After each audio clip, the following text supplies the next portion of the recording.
ආයිබෝවන්. ජීවිතය සහ පාඩම් පොත යා කරන පන්තියක් නැති අමුතු ඉස්කෝලේ ITN ටෙලිවිෂන් ඉස්කෝලේ. අද ටෙලිවිෂන් ඉස්කෝලෙන් කතා කරන පාඩම ගැන කියන්න කලින් මා කැමති අපේ ගුරු මණ්ඩලය හඳුන්වා දෙන්න අපේ ආරාධනෙන් අද ටෙලිවිෂන් ඉස්කෝලේ වැඩසටහනට සහභාගී වෙන වෛද්‍ය චමින්ද වීරසිරිවර්ධන මහත්මයා. ආයිබෝවන්. ආයිබෝවන්. ආයිබෝවන් කිව්වට ඔය මූණු ආවරණේ කොහෙද තියෙන්නේ ડોක්ටර්?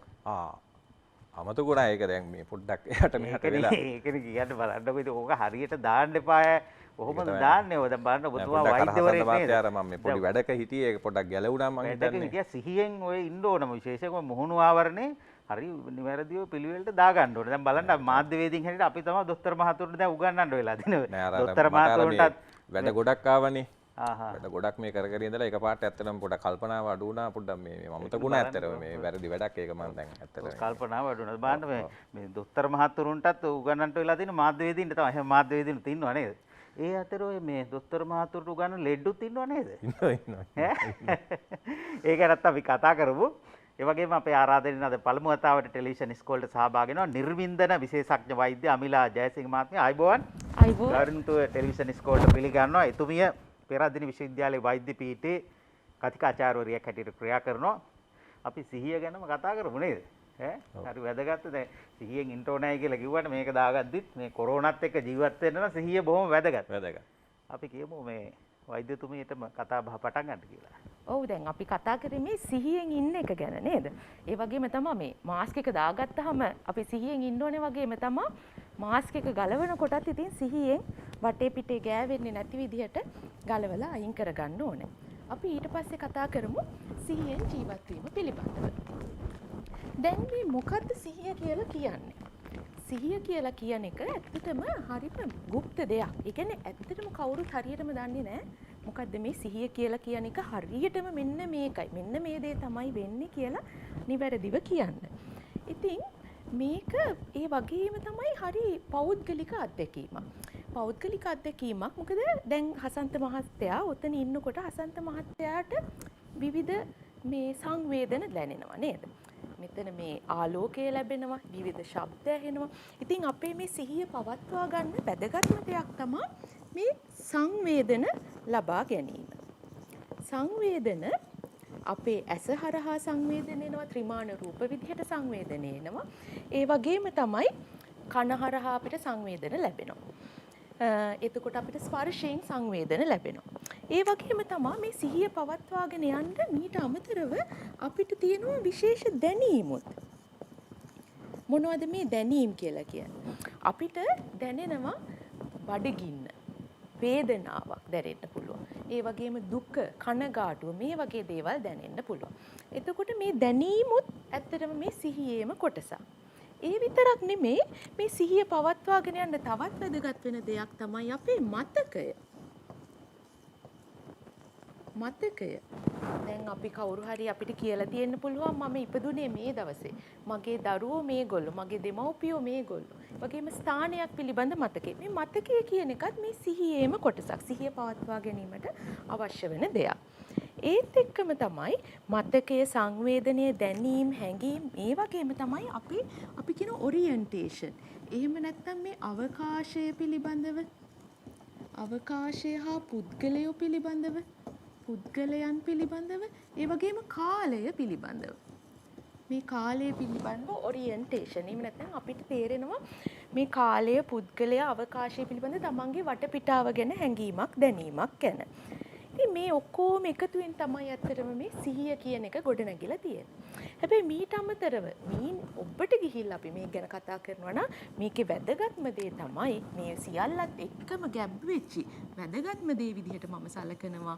මොකද්ද මේ ක්‍රිටිකල් තින්කින්? එහෙම නැත්නම් අපිට තීරණ ගැනීමේ හැකියාව. මේ දේවල් මේ විදිහට පාලනය කරගෙන අපි මොකද්ද දක්වන ප්‍රතිචාරය කියන එක ගැන අපිට විශ්ලේෂණයක්. Taman ඒ සිහිය තියාගන්න පුද්ගලයෙකුට විතරයි මේ විශ්ලේෂණය කරන්න පුළුවන්. මේ ක්‍රිටිකල් තින්කින් කියන එක ඉතාමත්ම වැදගත් දෙයක් සිහිය පවත්වාගෙන යාම ගැන කියනකොට. ඉතින් හොඳයි. විද්‍යාඥ වෛද්‍යතුමිය අපි ඊටු ටික පැහැදිලි කරමු. මට පුංචි මතක් කිරීමක් තියෙනවා. අද ටෙලිවිෂන් ඉස්කෝලේ අද පටන් විශේෂ දෙයක් සිද්ධ වෙනවා. සතිපතා මේ ටෙලිවිෂන් ඉස්කෝලේ වැඩසටහන නරඹන අයට තෑග්ගක් දිනා ගන්නට පුළුවන්කම තියෙනවා. තෑග්ග වටිනා ලැප්ටොප් පරිගණකයක්. මේ සිංහ ආයතනයෙන් එක පරිත්‍යාග කරනවා. අද අපි මේ ටෙලිවිෂන් ඉස්කෝලේ වැඩසටහන ඇසුරින් ප්‍රශ්නයක් අහනවා. අද පටන් සතිපතා ඒ තෑග්ග පිරිනමන්නේ ප්‍රශ්නය අහලා නිවැරදි පිළිතුරු ලබාගෙන නිවැරදි පිළිතුරු එව්ව අය අතරින් අපි පරිගණකයක් ප්‍රදානය කරන්නට තීරණය කරලා තියෙන එක මතක් කරන්න ඕන. සිහිය, නිନ୍ଦ සහ නිර්වින්දනය ගැනයි කතා කරන්නේ. නිර්වින්දන විශේෂඥ වෛද්‍යවරියකුත් අපි ගෙන්නුවේ ඒ නිසා නේද වෛද්‍යතුමා? ලයිෆ් බොයි ෂැම්පූ ලෙද කිරි ප්‍රෝටීන් සහ මල්ටිවිටමින් හිසකෙස් මුල සිට පෝෂණය කර ශක්තිමත් කරයි. ලයිෆ් බොයි ෂැම්පූ ලෙද කිරි ප්‍රෝටීන් සහ මල්ටිවිටමින් හිසකෙස් මුල සිට පෝෂණය කර ශක්තිමත් කරයි. හසන්ත මහත්තයා මම දැන් පොඩ්ඩක් හිතුවා මේ බෝඩ් එකටම ගිහිල්ලා පොඩ්ඩක් කතා කරන්නද කියලා. මේ ඇත්තටම මේ දැන් අපේ විශේෂඥ වෛද්‍යතුමිය පැහැදිලි කරා සිහිය පවත්වා ගන්න මෙන්න මේ කාරණා ටික ඕන කියලා. එතකොට දැන් මම මේ කාරණා ටිකම අරගෙන මට ටිකක් හිතුණා දැන් අපි දැන් මේක කොහොමද ප්‍රායෝගිකව සිද්ධ වෙන්නේ? අපි පාඩම් කරන දරුවෙක් කොහොමද මේකේ ඉන්නේ? ඊළඟට දැන් මේ සිහිය කොහොමද අපේ ජීවිතයේ එදිනෙදා වැඩ කරන්නේ කියන කාරණාව ගැන පොඩ්ඩක් කතා කරන්න. දැන් උදාහරණයක් විදිහට දැන් ඔබතුමයි මායි මේ මොහොතකට කලින් ලස්සන වැඩක් වුණා. මට අමතක වුණානේ අර මාස්ක් එක හරියට දාගෙන ඉන්න. දැන් හසන්ත මහත්තයා දැන් අපි ගත්තොත් එහෙම දැන් අපි ඉන්නේ මේ ශ්‍රී ලංකා දීපේ අපේ තියෙන ප්‍රධානම ආගම වෙන්නේ අපේ බුද්ධ ආගම. බුදුන් වහන්සේ. ඒතර අපි හැමෝම දන්නවා දැන් ඕනම කොරෝනා ව්‍යසනයක නැත්නම් වසංගතයකදී අපේ බෞද්ධ සම්ප්‍රදායන් අපිට ගොඩක් තියෙනවනේ. දැන් අපි පිරිත් කියනවා, රතන සූත්‍රය ගායනා කරනවා, ඒ වගේ මේ සත් ගායනා කරනවා. එතකොට අපිට ඒ වගේ අපේ ආගමික ගොඩාක් වැඩ කරන අතරේ මේ සිහියත් අපිට පාවිච්චි කරන්න බැරිද කියලා මේ කොරෝනා වසංගතේට. කියලා මට නිකන් කල්පනා වුණා දැන් මේ මට වෙච්ච වැඩේ බැලුවාම. දැන් බලන්න දැන් අර වැදගත්ම වෙලාවේ මට මාස්ක් එක දාගන්න හරියට අමතක වෙලා තිබුණා. දැන් මේක කී දෙනෙකුට වෙනව ඇද්ද කියලා මම මේ කල්පනා කරගත්තා. දැන් ඇත්තටම මම මේ පාර යන ගමොත් කල්පනා කරන්නේ දැන් අපේ සමහර අයට මාස්ක් එක හිටපු ගමන් කටේ කෝගාල වැඩ කෙනෙක් එක කතා කරනවා මාස්ක් එක කටට පහල එන්න එකට හරිය තියෙන්නේ. ඒ නිසා මට හිතෙනවා මේ සිහිය මේ බුදුන් වහන්සේ දේශනා කරපු මේ අපේ සිහිය නැත්තම් සතිය අපිට ගොඩාක් වැදගත් වෙයි කියලා මේ කොරෝනා වසංගතයට මුහුණ දෙන්න. ඊට පස්සේ අපි හිතමු නිකන් ළමයින්ට ඒක කොහොමද පාවිච්චි කරන්න කියන එක. දැන් අපි හිතමු හසන්ත මහත්තයා දැන් අපිට ඉස්සෙල්ලාම හිතන්න වෙනව නේද දැන් අපි දැන් ඉන්නේ අපි මේ සාමාන්‍ය පරිසරයේ නෙවෙයි කියලා. දැන් හැම වෙලේම දැන් මං කල්පනා කරන්න පටන් අරන් තියෙනවා දැන් මං මේ ගෙදරින් එළියට බහිනකොටම මම දැන් අර වෙන්දා ඉන්න පරිසරයේ නෙවෙයි. දැන් අපිට මේ අර අපේ අමිලා වෛද්‍යතුමිය කිව්වා මේ අවකාශය ගැන. අවකාශය සහ කාලය. එතකොට දැන් මං ඔළුවේ තියාගන්න ඕනේ දැන් මම මේ ඉන්නේ කොරෝනා වෛරස් එකක් තියෙන පරිසරයක. අවකාශයක. එහෙනම් මම දැන් සිහියෙන් තමයි ඇවිදින්නේ. සිහියෙන් තමයි කඩේකට යන්නේ. සිහියෙන් තමයි මම ෂොප් එකකට ගිහලා බඩු ගන්නේ. කාර් එකේ වීදුරු අරින්නේ සිහියෙන්. අපි තුමන් ෂෙඩ් එකට ගිහිල්ලා තෙල් ගන්න එකත් සිහියෙන් කරන්න වෙනවා. දැන් සමහර අය එකපාරට මාස්ක් මොකුත් නැතුව වින් ස්ක්‍රීන් එක ඇරලා තෙල් ගන්න සල්ලි දෙනවා. ඒතර සමහරට අරයත් අපේ තෙල් ගහන තැන ඉන්න අපේ මහත්තයත් මාස්ක් එක නිකට දාගෙන අපිට කතා කරනවා. මට හිතෙනවා පළවෙනි දේ තමයි අපි සිහිය පාවිච්චි කරන්න හොඳම අවස්ථාවක් දැන් අපිට ඇවිල්ලා තියෙනවා. ඒ තමයි මේ කොරෝනා වසංගතේ. ඒ නිසා අපි දැන් මේකෙන් ප්‍රැක්ටිස් එක පටන් ගමු කියලා සිහිය. මේ වෙලාව හොඳයි. මොකද අපිට පොඩි බයකුත් තියෙන නිසා සිහිය වඩන්න හොඳ වෙලාවක්. ඒ නිසා මේ සිහිය කියලා කියන්නේ මේ අයිනකට වෙලා S2 පියාගෙන වඩන එකක් නෙවෙයි. මට හිතෙන්නේ අපි දැන් සාප්පුවකට යනකොට සුපර් මාකට් එකේ ඉඳලා අර හැම තැනකදීම අපි අද සිහිය පාවිච්චි කරනවා. දැන් බලන්න මට වෙච්ච වැඩේ දැන් මෙතන ඇවිල්ලා මේ ඔක්කොම අපි දෙන්න කතා කරගෙන ඉන්නකොට සිහිය නැති වුණා. මගේ මාස්ක් එක කනේ එල්ලීලා තිබුණා පැත්තක. නිසා අපි මේ පණිවිඩය ජනතාවට දෙමු අද මේ වැදගත් අවස්ථාවේ. ඔබතුමා මාස්ක් එක මුහුණු ආවරණය ගැන කියද්දි මුහුණු ආවරණෙත් අර නිකට දාන එක බෙල්ලට දාන එක මම මේ දොරමඩලාවෙත් ළඟදී කිව්වා බෙල්ලට වෙඩි වෙජිත් එක්කෙනෙක් හම්බෙලා තියෙනවා මාස්ක් එකේ හිලක් එක්ක. ඉතින් මාස්ක් එකේ හිලක් තියෙන්න බෑනේ බෙල්ලට නම් වෙඩි තිබ්බේ නේද? ඒ වගේම ඔය කලකදී අවු කණ්ණාඩි වලටත් උනානේ ඔය වැඩේ. අවු කණ්ණාඩි දාන්න ඉතින් අවුවෙන් මේ ඇත් දෙක පරිස්සම් කරගන්න. ඒක විද්‍යානුකූල හේතුවක් තියෙනවනේ. සමහරුන්ගේ අවු කණ්ණාඩි ඔළුවේ ඒක කොහේ හරි ඉතින් සාක්කුව එක්ක එළියට වේට ඌමනා වැඩිට නෙමෙයි අවු කඩේ. මාස්ක් එකත් ඕ වගේ වුණොත් එහෙම ඔළුවට වෙල්ලට නිකටට වැටෙන්න ගත්තොත් ඒක වෙන විදිහක් වෙනවා නේද? වෙන විදිහක් එනවා. දැන් ඒ වගේම හසන්ත මහත්තයා දැන් අපිට මේ දවස්වල ඇත්තටම මේ දරුවන්ට ගෙදර ඉන්න වෙලා තියෙනවානේ. දැන් ඒ කියන්නේ දැන් අපේ දරුවන්ට දැන් ගෙදර ඉන්න වෙලා තියෙනවා දැන් මේ පාසල් යන්න බැරි නිසා. එතකොට දැන් ඔන්න දරුවන්ටත් දැන් සිහිය ප්‍රැක්ටිස් කරන්න. සිහිය මේ භාවිතා කරන්න හොඳ අවස්ථාවක් ඇවිල්ලා තියෙනවා. මොකද දැන් හසන්ත මහත්තයා අපේ දරුවෝ ඉතින් බොහොම සක්‍රීය ලෙස උදේ නැගිටලා ලෑස්ති වෙලා ඉස්කෝලේ ගිහිල්ලා යාළුවොත් එක්ක හොඳට අන්තර්ක්‍රියා කරලා ටියුෂන් ගිහිල්ලා ලොකු අන්තර්ක්‍රියාවක හිටපු කට්ටියක්නේ අපේ දරුවෝ. දැන් එකපාරට මේ දරුවන්ට ඒ සියල්ල නතර කළා ඉන්න වෙලා තියෙනවා ගෙදෙට්ට වෙලා. දැන් එතකොට අර මේ මොලේ තියෙනවා කොටස් දෙකක්. මම කැමතියි මේ රූපෙට පොඩ්ඩක් යන්න පුළුවන් නම් මේ මොලේ තියෙනවා අපේ කොටස් දෙකක්. ඒ කොටස් දෙකේ මේ සිහියත් එක්ක පොඩි සම්බන්ධයක් පෙන්වන්න හැදුවේ අපේ දරුවන්ට ඉතාම වැදගත් දෙයක්. අපි මේ පොඩ්ඩක් අපේ ලැප්ටොප් එකට යන අතරේ මේ රූප දෙක මම පෙන්වන්නම් දැන් ඉස්සෙල්ලා. දැන් ඔන්න අපේ දරුවෝ දන්නවා දැන් ඔය මොලේ කියන එක ගත්තාම ලිම්බික් සිස්ටම් කියලා එකක් තියෙනවා. ඔන්න දැන් අපි ලිම්බික් සිස්ටම් එක ඊළඟ රූපෙට අපි යමු. මේ එතකොට ඔන්න පේනවා දැන් ඔන්න අපේ දරුවන්ට මම එකක් පෙන්නනවා ලිම්බික් මොලේ කියලා. දැන් මේ හසන්ත මහත්තයා මේ කොටස තියෙනව නේද මොලේ? මේක හරියට දඟලනවා. දැන් අපි මේ කොටස හැම වෙලේම ආවේග හදනවා, සතුට හදනවා, දුක හදනවා, ගේම් ගහන්න කියනවා, එක එක වැඩක් නැති වැඩමයි මෙයා කියන්නේ මේ මොලේ මේ කොටස. දැන් අර රතු පාට අර බෝලයක් වගේ එකක් ඒකේ තියෙනවා පේනවා ඇති. ඒ බෝලෙන් හැම වෙලේම එක එක ඒවා අපිට කියනවා. කණ්ඩ කියනවා, වතුර බොන්ට යන්න කියනවා, පාඩම් කරන්න එපා කියනවා. එක එක දේවල් මෙහෙම අපිට කියනවා. එතකොට හසන්ත මහත්තයා දැන් මේ කොටස හැම වෙලේම දඟලනවා මොලේ ඇතුළේ. හරිද? එතකොට දැන් ඕක අපි උපමා කරනවා පොඩි රූපයක් මම පෙන්නන්නම් ඊළඟට. මේක හරි වැදගත් රූපයක්. අපේ දරුවන්ට තේරුම් ගන්නේ ලිම්බික් සිස්ටම් එකේ හැසිරීම ගත්තාම මෙන්න මේ වගේ නිකන් අර තිරිසන් සතෙකුගේ හැසිරීමට තමයි අපි ටිකක් උපමා කරන්නේ. නිකන් සදාචාරයක් නැති, ආගමක් නැති, නිකන් චාරයක් නැති, වැදගත්කමක් නැති, හොඳක් නරකක් තේරුම් ගන්න බැරි මොලේ කොටස. මෙයා හැම වෙලේම දඟල අපිට මේ වැරදි වැඩමයි කරන්න කියන්නේ සමහර වෙලාවට. හැබැයි මේකේ අපේ හිනාව හදනවා, මතකයට උදව් කරනවා, මේකේ ධනාත්මක පැත්තකුත් තියෙනවා.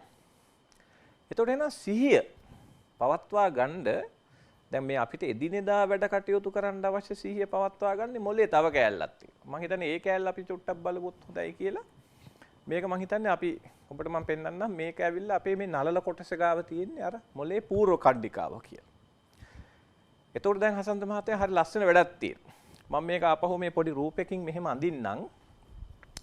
දැන් ඔන්න මම දරුවන්ට ඉස්සෙල්ලා කිව්වා දැන් අපි මොලේ ඇඳහම ඔහම අපි පොඩ්ඩක් මේක සමහර වෙලට පොඩ්ඩක් මකලා මේ කොටස මම මෙහෙම කියන්නම්. දැන් මොලේ ඔහම අපි නිකන් ඇඳොත් මේක තමයි අපි අර කියන පූර්ව කණ්ඩිකාව. පූර්ව කණ්ඩිකාව. මෙතන අර මැද කොටස තමයි අර මං කිව්වේ ලිම්බික් මොලේ. දැන් අපි හිතමු ලිම්බික් කොටස. දැන් හිතමු අපි හසන්ත මහත්තයා මෙහෙම ඔන්න දැන් අපේ දරුවෙක් ගියා පාඩම් කරන්න. දැන් හිතමු එයාට දැන් ඉස්කෝලෙන් වැඩක් පවර්ලා තියෙනවා. එයා පාඩම් කරන්න ගියාම දැන් පාඩම් කිරීමේදී අපිට වැදගත් වෙන්නේ මොලේ මේ කොටස තමයි මෙහෙවන්න වෙන්නේ. මෙතන තමයි අපේ විශ්ලේෂණ හැකියාව, තර්කණය, ඊළඟට අවධානය යොමු කිරීම, අවධානය රඳවා ගැනීම. මේ වගේ ගොඩාක් පරිපත පිහිටලා තියෙන්නේ මේ පූර්ව කණ්ඩිකාව කියන කොටසේ. එතකොට දැන් ළමයෙක් දැන් ඔන්න පොත පාඩම් කරන්න හදනවා. හදනකොට දැන් මේ යට කෑල්ල තියෙනවනේ. අර අපේ අමිලා වෛද්‍යතුමිය කිව්වා මේ සංවේදන දැනීම්. දැන් ඔන්න දැන් ළමයාට දැනෙනවා මේ තාත්තා වැඩට ගිහිල්ලා ආවා. සෙල්ෆෝන් එක මේස උඩ තිබ්බා කියලා දැවුණා. ඒක වෙන පැත්තකින් සිග්නල් එකක් ආවා ළමයාට. ඒතකොට ඒක යනවා ලිම්බික් පද්ධතියට. ලිම්බික් පද්ධතිය එකපාරට සිග්නල් එකක් දෙනවා අපි අර මේ ෆෝන් එක අරන් ගේම් ගහමු නේද තාත්තගේ කියලා. ඔන්න ළමයා ගන්නවා ටක් ගාලා ෆෝන් එක. අරගෙන ගේම් ගානවා දැන් හෝ ගාලා. දැන් මේ ඉස්කෝලේ වැඩ කර හිටිය ළමයා වෙන්න ටික වෙලාවක් යනකොට හෝ ගාලා ගහනවා ගේම්. ඒ පාර පැය 2 3 4 5 යනවා. දැන් අම්මා ඇවිල්ලා කෑ ගහනකම් සීයෙන්නේ නැහනේ. දැන් අම්මාට අම්මා කුස්සියේ වැඩක ඉඳලා උය ඉඳලා පෑ දෙකක් එනකොට ළමයා කවුරුත් දන්නේ නැතුව මුල්ලකට වෙලා මෙන්න ෆෝන් එක ගහනවා. ඇයි?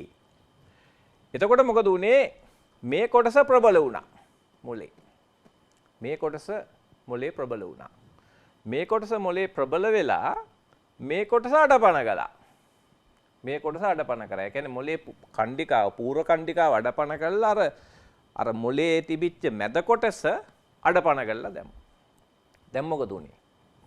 දැන් ළමයෙකුට වැදගත්ම දෙයක් තමන්ගේ ජීවිතේට වැදගත්ම දේ කරගන්න හම්බුන්නේ නැහැ. දැන් හසන්ත මහත්තයා දැන් මේ සිහිය හරි වැදගත් වෙනවා අපිට මෙන්න මේ කාරණාවලදී.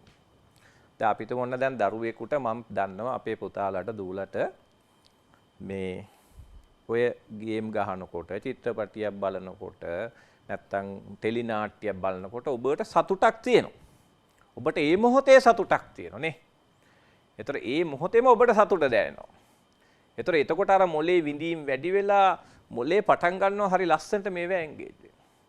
හැබැයි හසන්ත මහත්තයා මේ ඉගෙන ගන්නකොට ඒ වෙලෙම සතුටක් එනවා ටිකක් අඩුයි. දැන් අපි හොඳට ඉගෙන ගත්තාම දැන් තමයි අපිට ඉතින් රස්සාවල් හම්බෙලා සතුට ඇවිල්ලා තියෙන්නේ නේද? ඉතින් ඒ නිසා මට හිතෙන්නේ අපිට වැදගත් වෙන්නේ අපේ දරුවන්ට දැනට තියෙන අපිට ඉමීඩියට්ලි ගන්න පුළුවන් ෂණිකව ගන්න පුළුවන් සතුට ගත්තට කමක් නැතුව අතරෙම දිගු කාලීන වශයෙන් අපිට සතුටෙන් ඉන්න අවශ්‍ය දේවලුත් ජීවිතයට ගොඩනගා ගන්න සිහිය වැදගත් වෙයි. අපි ඒ ගැන ටිකක් ඉස්සරහට කතා කරමු මේ කොටසින් පස්සේ. වෛද්‍යතුමා සිහියට නින්දට බලපාන හෝමෝන වර්ගයක් තියෙනවද? ඔව් හසන්ත මහත්තයා මම හිතන්නේ ඒකත් හරි වැදගත්. දැන් අපි ඉස්සරහටත් ඒ හෝමෝන ගැන ගොඩක් කතා කරනවා. දැන් විශේෂයෙන්ම අපේ ඔය මොලේ තියෙන වැදගත්ම හෝමෝනයක් තමයි මතකයට නින්දට වැදගත් වෙන හෝමෝනයක් තමයි මෙලටොනින් කියලා අහලා ඇති. මේ මෙලටොනින් කියන හෝමෝන් එකෙන් තමයි අපි ඒව ගැන ගොඩාක් ඉස්සරහට ප්‍රෝග්‍රෑම්ස් වල කතා කරයි. මේ මෙලටොනින් වලින් හොඳ ලොකු මේ සේවයක් කරනවා අපේ නිින්ද හොඳට පවත්වා ගන්න සහ මතකයට. ඒ කියන්නේ අපි දරුවන්ට ගොඩක් අපි කියලා දෙමු ඉදිරි වැඩසටහනේදී. වෛද්‍යතුමිය දැන් ඔය සිහිය ගැන කතා කරද්දී සමහරව නිකන් සිහි විකල් වෙලා වගේ ඉන්නේ. සමහර මෙලෝඩි කියන්නේ නැතුව වැඩ කරනවා අපි අර මාස්ක් එක දාගෙන. මෙලෝඩියක් නැහැ කොරෝනා බත ගන්න සමහරුන්ට. ඒ වගේම තමයි සිහි මුර්ජා වෙච්ච අය. දැන් මේ දවස්වල විවිධාකාරයේ මරණ කොවිඩ් මරණ ගැනත් වාර්තා වෙනවා. මිය යනවාද මිය ගියාද නැද්ද කියලා හොයන්න බැරි අවස්ථා. දැන් සිහි මුර්ජා වෙච්ච අවස්ථා. ඒ වගේම අපි දකිනවා සමහරු සිහි නැති කරනවා නේද? විවිධ හේතු මත සිහි නැති කරනවා. මොන වගේ හේතු මතද සිහි නැති කරන්නේ? ඇයි සිහි නැති කරන්නේ? අපිට ඒ ගැන දැනගන්න පුළුවන් වටිනවා. ඔව් දැන් හසන්ත කිව්වනේ දැන් මේ අවසිහියෙන් හිටියාම ඒක ඇත්තට මේකම විතරක් මදි මේ ඔපරේෂන් එකක් කරන්න සිහි නැති කරනවා කියන එක. මේක ඊට වඩා බැරෑරුම් ගැඹුරු දෙයක්. මේ අවසිහිය කියන එකම මේ මදි අපිට ශල්‍ය කර්මයක් කරගන්න. ඉතින් ඈත අතීතයේ දැන් මේ ශල්‍ය කර්මයක් කරනවා කියන එක හරීම වේදනාකාරී දෙයක් වුණා. මොකද මිනිස්සුන්ට ශල්‍ය කර්මයකට යොමු වුණේ වෙන කර කියා ගන්නම දෙයක් නැත්තම් මරණයෙන් ගැලවෙන්න ඕන නම් විතරයි. මොකද ශල්‍ය කර්මයෙන් ඇතිවන මේ වේදනාව නැති කරගන්න ක්‍රමයක් තිබුණේ නැහැ. අපිට මේ රූප සටහනට යන්න පුළුවන් නම් මේ රූප සටහනේ පෙන්නනවා කොච්චර වේදනාකාරී වුණාද කියලා ඈත අතීතයේ ශල්‍ය කර්මයක් කරනවා කියන එක. මොකද වේදනානාශකයක් සිහි නැති කිරීමක් කරන්න ක්‍රමයක් තිබුණේ නැහැ. ඒ කියන්නේ 10 15 දෙනෙක් වට වෙලා බදලා අල්ලන්න ඕන මේක කරන්න ඕනේ. ලෙඩා හෙලවෙන්නේ නැතුව ඉන්න බදලා අල්ලන්නම ඕනේ වුණා ඒ වැඩේ කරගන්න. හැබැයි දැන් ඉතින් මේ කාලේ ඔහොම යනකොට විලියම් ටී මෝටන් කියලා ඇත්තටම ඔහු මේ දන්ත ශල්‍ය වෛද්‍යවරයෙක්. මේ විලියම් ටී මෝටන් කියන වෛද්‍යවරයා හොයාගන්නවා මේ ඊත කියන එක පාවිච්චි කරපුවාම මිනිස්සු පොඩ්ඩක් නිකන් සිහිමද ගතියක් එනවා. ඇත්තට මේගොල්ලන්ට මේ මතකේ නැතුව යනවා කියලා. ඉතින් මෙයා කල්පනා කරා මේ ඊත කියන එක පාවිච්චි කරන්න පුළුවන්ද? මොකද මේ කාලේ තිබුණ මේ දත් ටික ගලවලා ලස්සන දත් ඇන්දක් දාගන්න එක හරි ෆැෂන් එකක් වගේ. ඉතින් මේ වැඩේට මේ දත් ටික ගලවලා දෙන්න මේ ඊත කියන එක පාවිච්චි කරන්න පුළුවන්ද කියලා. ඊත.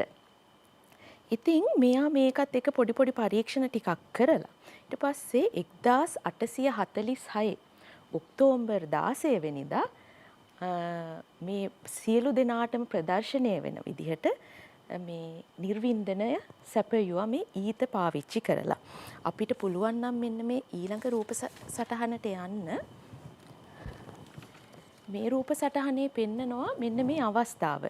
මේ බෝට් කියලා මේ අපි හිටියා තරුණයෙක් මෙයාගේ තිබුණා බෙල්ලේ පොඩි මේ ඔපරේෂන් එකක් කරගන්න. මෙන්න මේ ඔපරේෂන් එක තමයි මේ විලියම් ටී මෝටන් කියන එකනා ඊත පාවිච්චි කරලා පළමු වතාවටම පෙන්නුවේ සිහි නැති කරන. එහෙම නැත්නම් ඇනස්තීසියා හරිම මේ කියන්නේ කිසිම ප්‍රශ්නයක් උනේ නැහැ. මේ ලෙඩ හෙලුණේවත් නැහැ. කීප දෙනෙකුට අල්ලලා අර කලින් රූප සටහනේ වගේ අල්ලලා තියාගන්න ඕනේ උනේ නැහැ. ඉතින් ඔය එකත් එක්කලා දැන් මේ ලෝකේ පුරාම මේ නිර්වින්දනය කියන විෂය පැතිරෙන්න ගත්තා.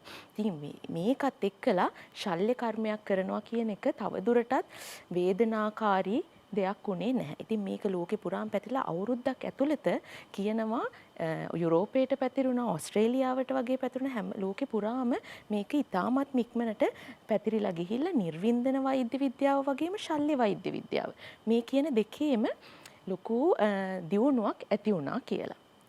ඉතින් දැන් මේකත් එක්කලා දැන් මිනිසුන්ට ඕන වුණා මේකට මේ නමක් දාගන්න. මොකද්ද මේ සිද්ධ වෙච්ච දේ කියන එක. ඉතින් ඕකත් ගැන කතා කරනකොට මේ විලියම් ටී මෝටන් ගිහිල්ලා කතා කරනවා ප්‍රොෆෙසර් කෙනෙකුට. හාවර්ඩ් මෙඩිකල් ස්කූල් එකේ ප්‍රොෆෙසර් කෙනෙකුට කියනවා මෙන්න මෙහෙම සිදුවීමක් වුණා අපිට මේකට නමක් අවශ්‍යයි. මේ ප්‍රොෆෙසර් මේ ඔලිවර් වැන්ඩල් කියලා. ඉතින් මේ ප්‍රොෆෙසර් ග්‍රීක් වචන පාවිච්චි කළා. මේ ග්‍රීක් වචනයක් තියෙනවා එස්තීසියා. එහෙම නැත්නම් එස්තීසියා කියලා කියන්නේ මේ දැනෙනවා කියන එක. අපි ඕකට ඇන් කියලා එකක් ඉස්සරහට දාලා ඇනස්තීසියා කියලා එකක් හදමු. ඒ කියන්නේ ස්තීසියා කියන වින්දනය ඇන් කියලා කියන්නේ නැති කරනවා කියන එක විඳීම දැනීම නැති කිරීම ඇනස්තීසියා කියන වචනේ ලෝකෙට ආවා. ඉතින් ඕක තමයි මේ නිර්වින්දනයේ ඉතිහාසය. ඉතින් දැන් මේ විදිහට වෛද්‍ය විද්‍යාව දිගින් දිගටම දියුණු වෙවි එනකොට මිනිස්සු දැක්ක හැබැයි මේ ඊත කියන එක එච්චරම ඔය කියන තරම්ම හොඳ දෙයක් නෙමෙයි. මොකද මිනිස්සු හදිසියෙ මැරෙන්න ගත්තා. මේ හෘදය වස්තු එකපාරටම අකර්මණ්‍ය වෙන්න ගත්තා. ඇහැරෙන්න පරක් වුණා.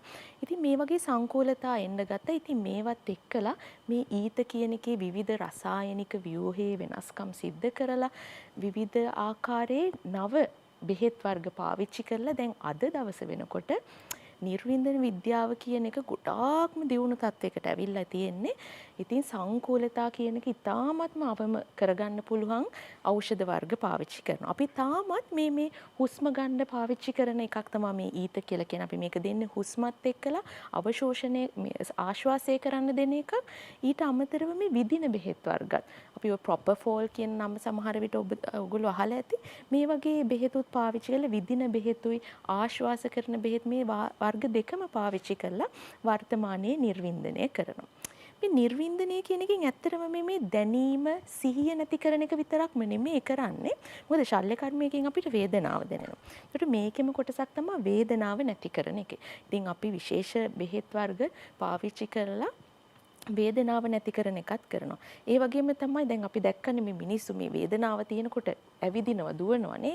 මේ ඉතින් මේ මිනිස්සු නිශ්චලව ඉන්න ඕන ඔපරේෂන් එකක් කරන්න. එතකොට මේ නිර්වින්දනයේ තියෙන තවත් විශේෂම ලක්ෂණයක් තමයි මේ ඒකයිනේසි. එහෙම නැත්නම් මේ මාංශ පේශීන් වල ක්‍රියාකාරීත්වය නැති වෙලා යන්නේ. ඒ වගේම තමයි මේ මතකය දැන් හිතන්න සිහිය වැඩි තිබුණෙත් නැති වුණාට ඔපරේෂන් එක ගැන මතකයේ තියෙනවා නම් මේ ශල්‍ය කර්මයට ගිහිල්ලා මේ සිද්ධ වෙන දේ ගැන මතකයේ තියෙනවා නම් ඒක එච්චරම ප්ලසන්ට් දෙයක් නෙමෙයි. ඉතින් මේ ශල්‍ය කර්මයේ තියෙන මතකයේ නැති කරන එකත් ඇම්නීසියා කියලා අපි මේක කියනවා. මේක නැති කරන එකත් මේ නිර්වින්දනයේම කොටසක්. ඉතින් මේ නිර්වින්දනයේ ඔය වගේ විශේෂ ලක්ෂණ තියෙනවා වගේම තමයි අපි ලෙඩෙක්ව ශල්‍ය කර්මයකට නිර්වින්දනය කරපුවාම ඉතින් මේ ලෙඩාව ළඟින්ම හොඳින්ම බලා ගන්නවා. ඒ වෛද්‍යවරු තමයි අපි ඇනස්තෙටිස්ලා කියලා කියන්නේ, නිර්වින්දන වෛද්‍යවරු කියලා කියන්නේ. ඉතින් මේගොල්ලෝ අපි කිව්වනේ මුලින් අර මේ බෙහෙත් පාවිච්චි කරනකොට එකපාරටම හෘදේ වස්තුවේ ප්‍රශ්න එනවා, මිනිස්සු ඇහැරෙන්නේ නැතුව යනවා, හුස්ම ගන්නෙ නැතුව යනවා. මේ වගේ දේවල් වෙන්න දෙන්නේ නැතුව හෘදයේ ක්‍රියාකාරීත්වයේ මනාව අපි දිගටම බලාගෙන ඉඳලා ඒ වගේ ප්‍රශ්නයක් වෙනවා නම් ඒවට ප්‍රතිකාර කරලා කිසිම ප්‍රශ්නයක් වෙන්නේ නැතුව අපේ මේ මොළයේ හෘදේ වස්තුවේ පෙනහළු වල වකුගඩු වල ක්‍රියාකාරීත්වය ඒ ආකාරයෙන්ම පවත්වාගෙන යන විදිහට මේ නිර්වින්දනය අද දියුණු තත්යකට පත් වෙලා තියෙනවා. ඉතින් එදා වේදනාකාරී අවස්ථාවේ ඉඳලා අද කිසිම ප්‍රශ්නයක් නැතුව ඇනස්තීසියා දෙන තත්වයේ දක්වා වෛද්‍ය විද්‍යාව දියුණු වෙලා තියෙනවා. නිර්වින්දනය වින්දනයක් නැතිකම වින්දනයේ නැති කිරීම වගේ අර්ථයක් ඒක ඇතුලේ තියෙන හොඳ සිංහල වචනකුත් හදාගෙන තියෙනවා. දැන් සිහි නැති කරන වැඩේ තියෙනවනේ. දැන් ඔබ කිව්වා මොකක් හරි විදලා හරි මේවල සමහර හිරි වට්ටනවා, දතක් ගලවන්න හිරි වට්ටනවා. දැන් අක්ෂි ශල්‍ය කර්මත් කරනවනේ හිරි වට්ටලා හැම නේද? ඒක වෙනම කතාවද? මේ සිහි නැති කරන එක සම්පූර්ණ සිහි නැති කරන එකේ තියෙන අවදානම ඔක පළපුරුදු ඔබ වැනි නිර්වින්දන විශේෂඥ වෛද්‍යවරු වැඩේ හරියට කරනවා. හැබැයි සිහිය ආපු නැති අවස්ථා තියෙනවා. අල්හාජ් මොහිදින් බෙක් මහත්මයාගේ කතාව වටිනා කලාකරුවෙක්නේ අපිට. ඇසේ ශල්‍ය කර්මයක් සඳහා තමයි සිහි නැති කියලා. හැබැයි සිහිය ආවේ නැහැ. ඒකේ අතුරු කතා පසුබිම් කතා මා ඊතරම් දන්නේ නැහැ. නමුත් අල්හාජ් මොහිදින් බෙක් මහත්තයාට සිහිය ආවේ නැහැ. ඒක විශාල ප්‍රශ්නයක් වුණා ඒ කාලේ. හොඳයි, සිහිය, නිନ୍ଦ සහ නිර්වින්දනය ගැන කතා කරන අපේ වෛද්‍යතුමා. ඔව්, මම හිතන්නේ හසන්ත මහත්තයා දැන් අපි නිර්වින්දනය ගැන කතා කළා. ඊළඟට දැන් අපිට වැදගත් වෙනවා කියලා මම හිතුවා. දැන් අපි මේ දැන් ඇත්තටම දැන් අපි තුන්දෙනාටම මෙහෙම හිටියට දැන් අපි සිහියෙන් ඉන්නේ. ඒ කියන්නේ සිහියේ ඉන්නවා කියලා කියන්නේ දැන් හසන්ත මහත්තයයි මායි දන්නවා දැන් අපි දෙන්නා මේ කොහෙද ඉන්නේ කියලා. දැන් හසන්ත මහත්තයාගෙන් මම අහුවොත් අපි මේ කොහෙද ඉන්නේ කියලා ඔබතුමා කිව්වොත් මේ අපි හම්බන්තොට වරායේ ඉන්නේ කියලා ඔන්න ඒකට ප්‍රශ්නයක්. සිහිය පිළිබඳ ප්‍රශ්නයක් තියෙනවා අපිට. ඒ නිසා අපි දැන් තුන්දෙනාම දන්නවා මේ ඉන්න තැන දන්නවා මේ කරන වැඩේ ගැන අපි දන්නවා අපිට දැන් මේකට දීලා තියෙන වෙලාව ගැන අපි දන්නවා. ඒතර මෙහෙම ගොඩාක් දේවල් දැනගෙන අවබෝධයක් ඇතුව තමයි අපි තුන්දෙනා දැන් මේ වැඩසටහන කරන්නේ සිහියෙන්. එතකොට දැන් හසන්ත මහත්තයා මගෙන් ප්‍රශ්නයක් අහනවා මම ඒක සිහියෙන් ප්‍රශ්නේ ගන්නවා ඊළඟට මගේ මතකයත් එක්ක ඒක සම්බන්ධ කරන ලොකු වැඩක් තියෙනවානේ අර අමිලා මේ ડોක්ටර් කිව්වා වගේ අර කතාව ඇතුලේ. එතකොට හසන්ත මහත්තයා දැන් අපිට එනෝනේ ළමයි මෙන්න මේ විදිහට. දැන් ඔන්න මේ ඇත්තට ළමයි විතරක් නෙවෙයි වැඩි හිටියෝ. දැන් මේ ළඟදී එක වැඩි හිටියෙක් අපිට ඇවිල්ලා කියනවා මහත්තයෙක් ડોක්ටර් මට තරහ ගියා. තරහ ගිහිල්ලා මගේ නෝනාට මට ගැහුණා. බලනකොට දත් දෙකකුත් කැඩිලා. ගැහිලා. ඔව්. ගැහිලා යා කියන්නේ මේ ගැහුණා යාට. ගැහුවා නෙමෙයි ගැහුණා. ඉතින් දැන් ඒතර මං ඇහුවා දැන් එහෙම කොහොමද ගැහෙන්නේ ඔයාලට? නෑ ડોක්ටර් ඉතින් කේන්ති ගියා මට. කේන්ති ගියාම ඇත්තටම ડોක්ටර් මම මොකද්ද කරේ කියලා මට පස්සේ ડોක්ටර් හරි දුක හිතුණා ඉතින් මේ වැඩේට. දැන් බලන්න මෙන්න මේ වගේ වැඩ වෙනවා මිනිස්සුන්ට. දැන් ළමයි ඇවිල්ලා අපිට කියනවා ડોක්ටර් බලන්නකෝ ඉතින් දැන් මම ડોක්ටර් ඉඳගත්තේ පාඩම් කරන්න කියලා. ඒ වුණාට ડોක්ටර් මම විනාඩි 5ක් පාඩම් කරනකොට මට නිින්ද ගිහිල්ලානේ ડોක්ටර් පොත උඩ. ડોක්ටර් මං අද හිත හදාගත්ත ડોක්ටර් උදේ ඉඳලාම මම පාඩම් කරනවා කියලා. යනවා ડોක්ටර් මට පැයක් පාඩම් කරගන්න බැරි වුණානේ අන්තිමට. මම පස්සේ කල්පනා කරලා බලනකොට මම පැය 5ක් විතර ටීවී බලලා. එතකොට ළමයි මේ දෙමව්පියෝ මේ වැඩිහිටියෝ ඇවිල්ලා කියනවා මට මේ හිතන දේ කරගන්න බෑනේ. දැන් මම මේ හිතනවා අද දැන් මම මේක කොහොම හරි කරනවා කියලා. කරගන්න බෑනේ කියලා. දැන් බලන්න දැන් අපි මේ නිර්වින්දනේ නෑ කියලා අපි හිතුවට හසන්ත මහත්තයා අපිත් පොඩි නිර්වින්දන තත්වයක නෙමෙයිද ඉන්නේ කියලා. දැන් මට පොඩ්ඩක් හිතෙනවා දැන් අපිට දැන් නිර්වින්දනය කිව්වහම දැන් අමිලා වෛද්‍යතුමිය කිව්වා දැන් අර ඔක්කොම සෙන්සේෂන් නැති වෙනවා කියලා. නමුත් දැන් බලන්න අපිට මේ සියලු සෙන්සේෂන් තියාගෙනත් අපිට ඕන වැඩේ කරගන්න බැරි හැටි. නේද? මුළු මහත් සමාජයටම ඉන්ජෙක්ෂන් එකක් ගහලා නිර්වින්දනය කරලා දාන්න පුළුවන්. සමාජයක්ම නිර්වින්දනය වුණාම කොහොමද වෙන්නේ? ඒ වෙලාව වැඩි. දැන් බලන්න ඒ නිසා දැන් අපි දැන් ඔය සිහිය කියන එකේ එක මට්ටම් තියෙනවා කියලා මට නිකන් හිතිලා තියෙනවා. දැන් වැදගත් දේ තමයි දැන් අපිට මේ නිර්වින්දනය අපි පැත්තකින් තිබ්බොත් අපිට මේ එදිනෙදා වැඩ ටික කරගන්න අවශ්‍ය මේ සිහියක් ඕනනේ. ඒක ගැන අපි මං හිතනවා මීට වඩා වැඩිපුර කතා කළ යුතුයි කියලා. දැන් ඇත්තට පොඩක් කල්පනා කළා හසන්ත මහත්තයා දැන් අපිට තරහ යනවනේ. දැන් අපි ඒ තරහ යන එක හඳුනා ගන්න ඕනේ නැද්ද? දැන් මම අඳුන ගන්නවා රයිට් මට දැන් තරහ ගියා. මම හඳුනාගත්තා. අන්න සිහියේ එක කැලලක්. තරහ ගිය බව හඳුන ගන්නවා. ඊළඟට දැන් ඒ තරහ ක්‍රියාත්මක වෙන්න අර මං කිව්වේ මොලේ ලිම්බික් පද්ධතියෙන් මේ තරහ ක්‍රියාත්මක කරවන්න දැන් හදන්නේ. දැන් සිග්නල් එකක් දෙනවා ගහන්න ඔය මිනිස්සයාගේ හොම්බ කැඩෙන්න එහෙම නැත්නම් දත් කැඩෙන්න ගහන්න කියලා දැන් මට සිග්නල් එක එනවා යටි. එතකොට ඉන්හිබිෂන් කියලා එකක් තියෙනවා. ඉන්හිබිෂන් කියලා කියන්නේ දැන් ඒක මම නවත්ත ගන්න ඕනේ. දැන් නවත්ත ගන්න මොකද්ද කරන්න ඕනේ? මං සිහියෙන් බලන්න ඕනේ මම මෙයාට ගැහුවොත් මක් වෙයිද? මාව පොලිසියෙන් අල්ලන් යන්න පුළුවන්. එයාට හානියක් වෙන්න පුළුවන්. මගේ මේ තත්ත්වයට හානියක් වෙන්න පුළුවන්. දැන් එක සැරයක් මම බලාගෙන ඉඳි හසන් මහත්තයා විශේෂඥ වෛද්‍යවරයෙක් ප්‍රයිවට් බස් එකේ මහත්තයෙක් එක්ක රණ්ඩු වෙනවා පාර හරහා වාහනේ හරස් කරගෙන. මොකක් හරි ප්‍රශ්නයක් ගිහිල්ලා. දැන් එතකොට දැන් ප්‍රශ්නේ තියෙන්නේ දැන් අර විශේෂඥ වෛද්‍යවරයාට ගැළපෙනවද ඒ චර්යාව කියලා. දැන් යාට පොඩි අසීහියක් යන්න ඇති. දැන් උදාහරණයක් විදිහට දැන් ප්‍රයිවට් බස් වල අපේ රියදුරු මහත්තුරු යම් ඉතින් එක එක වැරදි වැඩ කරනවා පාරවල් වල. එතකොට දැන් විශේෂඥ වෛද්‍යවරයාට සමහර විට ඒකට කේන්ති යන්න ඇති. හැබැයි එයා පාර හරස් කරගෙන බස් වලට යන්න නොදී දැන් ලොකු යුද්ධයක්. ඉතින් ඒ වගේ මට පේන්නේ මේ සිහිය කියන එක අපිවත් නිර්වින්දනය වෙලාද කියලා හිතන්න ඕන නැද්ද කියලා කාරණාවක් මට දැන් දැනිලා තියෙනවා මේ සාකච්ඡා සහ මිනිස්සුන්ගේ හැසිරීම් දිහා බලන් ඉන්නකොට. වෛද්‍යතුමා ඔව් හසන්ත මහත්තයා දැන් මම හිතනවා මේ අපි අවසාන කාල පරිච්ඡේදයට ඇවිල්ලා නිසා දැන් අපි දැන් දරුවෙකුට මේ අර අපි මේ නිර්වින්දන අවස්ථාවෙන් දැන් අපි සිහි නැති කලා වුණත් අපි ඇත්තටම පොඩි නිර්වින්දන අවස්ථාවක අපි ඉන්නවනේ. අපි අද පණිවිඩයක් දෙමුද මේ අපේ දරුවන්ට කොහොමද ඔබ මේ නිර්වින්දන අවස්ථාවෙන් මිදලා සැබෑ පියවි සිහියට එන්නේ තමන්ගේ ජීවිතයේ කියලා. දැන් ඒකට මම පොඩි මෙන්න මෙහෙම දරුවන්ට පොඩි යෝජනාවක් කරන්න කැමතියි. අපි හිතමු දැන් ඔන්න දරුවෙක් සංවිධානය කරගන්නවා හසන්ත මහත්තයා දවස. දැන් උදාහරණයක් විදිහට එයා හිතනවා රයිට් මම හෙට හරියටම 7:00මාරට නැත්තම් දැන් මේ දවස්වල ඕනනම් 6:00මාරට නැගිටිනවා නැත්තම් 6ට නැගිටිනවා කියලා එයා හිතනවා. කියලා එයා එලාම් එක තියනවා. දැන් එලාම් එක වදිනකොටම අර මොලේ වෙන කෑල්ලක් පත්තු වෙලා කියනවා තව පැය භාගයක් බුදියමු. තව ටිකක් වෙලා ඉමු. අද හීතල දවසක්. තව හිමින් ටිකක් වැහැරෙන්න පුළුවන්. තව කල් තියෙනවනේ ඉස්කෝලේ පටන් ගන්න කියලා එක එක වාක් කියනවා. අන්න එතකොට තමයි දැන් සිහිය අවශ්‍ය වෙන්නේ. දැන් එයා ටක් ගාලා උඩට ඇවිල්ලා මේක දිහා බලලා නැහැ. දැන් නැගිටින්න ඕනේ කියලා තීරණයක් අරන් අදිෂ්ඨාන කරලා නැගිටිනවා. ඊළඟ ස්ටෙප් එකේදී එයා කරනවා දැන් ඔන්න නැගිට්ට ගමන් එයා ලස්සනට ඇඳ හැදුවා. එයා ලස්සනට net එක ගැට ගැහුවා. බෙඩ් ෂීට් එක නැමුවා. ඔන්න ඇඳ සකස් කරා. දැන් එයා හරියටම හසත මහත්තයා මම කියන්නේ දැන් අපි එදිනෙදා කළ යුතු රූටීන් වැඩ කියලා කියන්නේ. ඒ ටික එයා ලිස්ට් එකක් හදා ගන්නවා. ඉතින්ලා මම මේ සිහිය දිනු කරගන්න ගැන දරුවන්ට පොඩි උපදේශයක් දෙන්න. එතකොට එයා ඒ ලිස්ට් එකක් හදාගෙන ඉවරලා බිත්තිය අලුවන් ඉන්නවා. එයා හැමදාම උදේ හවස ගිහිල්ලා මේක බලනවා. බලලා එයා මොලේට පණිවිඩයක් දෙනවා මට මේ ටික හැමදාම කරන්න තියෙනවා. එතකොට මම දත් මදිනවා. දත් ගන්න බුරුසුව ගන්නවා සිහියේ. අරගෙන ඒකට ටූත් පේස්ට් ටික දාලා සමහර ළමයි දත් ටික මදිනවා ඒ කොහේ මැදෙනවද කියලා ඔළුවේ නැහැ. එතකොට සිහියෙන් මදිනවා අපි. දත් ටික හොඳට උඩට පහළට දැන් මේ දෙපැත්තේ ඒවා යන්න විදි ඊළඟට ඇතුළ වෙලාව ඒ ඔක්කොම ගානට කරන් යනවා. ඊට පස්සේ එයා හරියටම බුරුසු අරගෙන හරිතැන දානවා. ටූත් පේස්ට් එක හරිතැන තියෙනවා. දැන් සමහර දවස්වල දත් මැදලා ඉවරලා පහුවදාට බුරුසුව නැහැ. හොයාගන්න.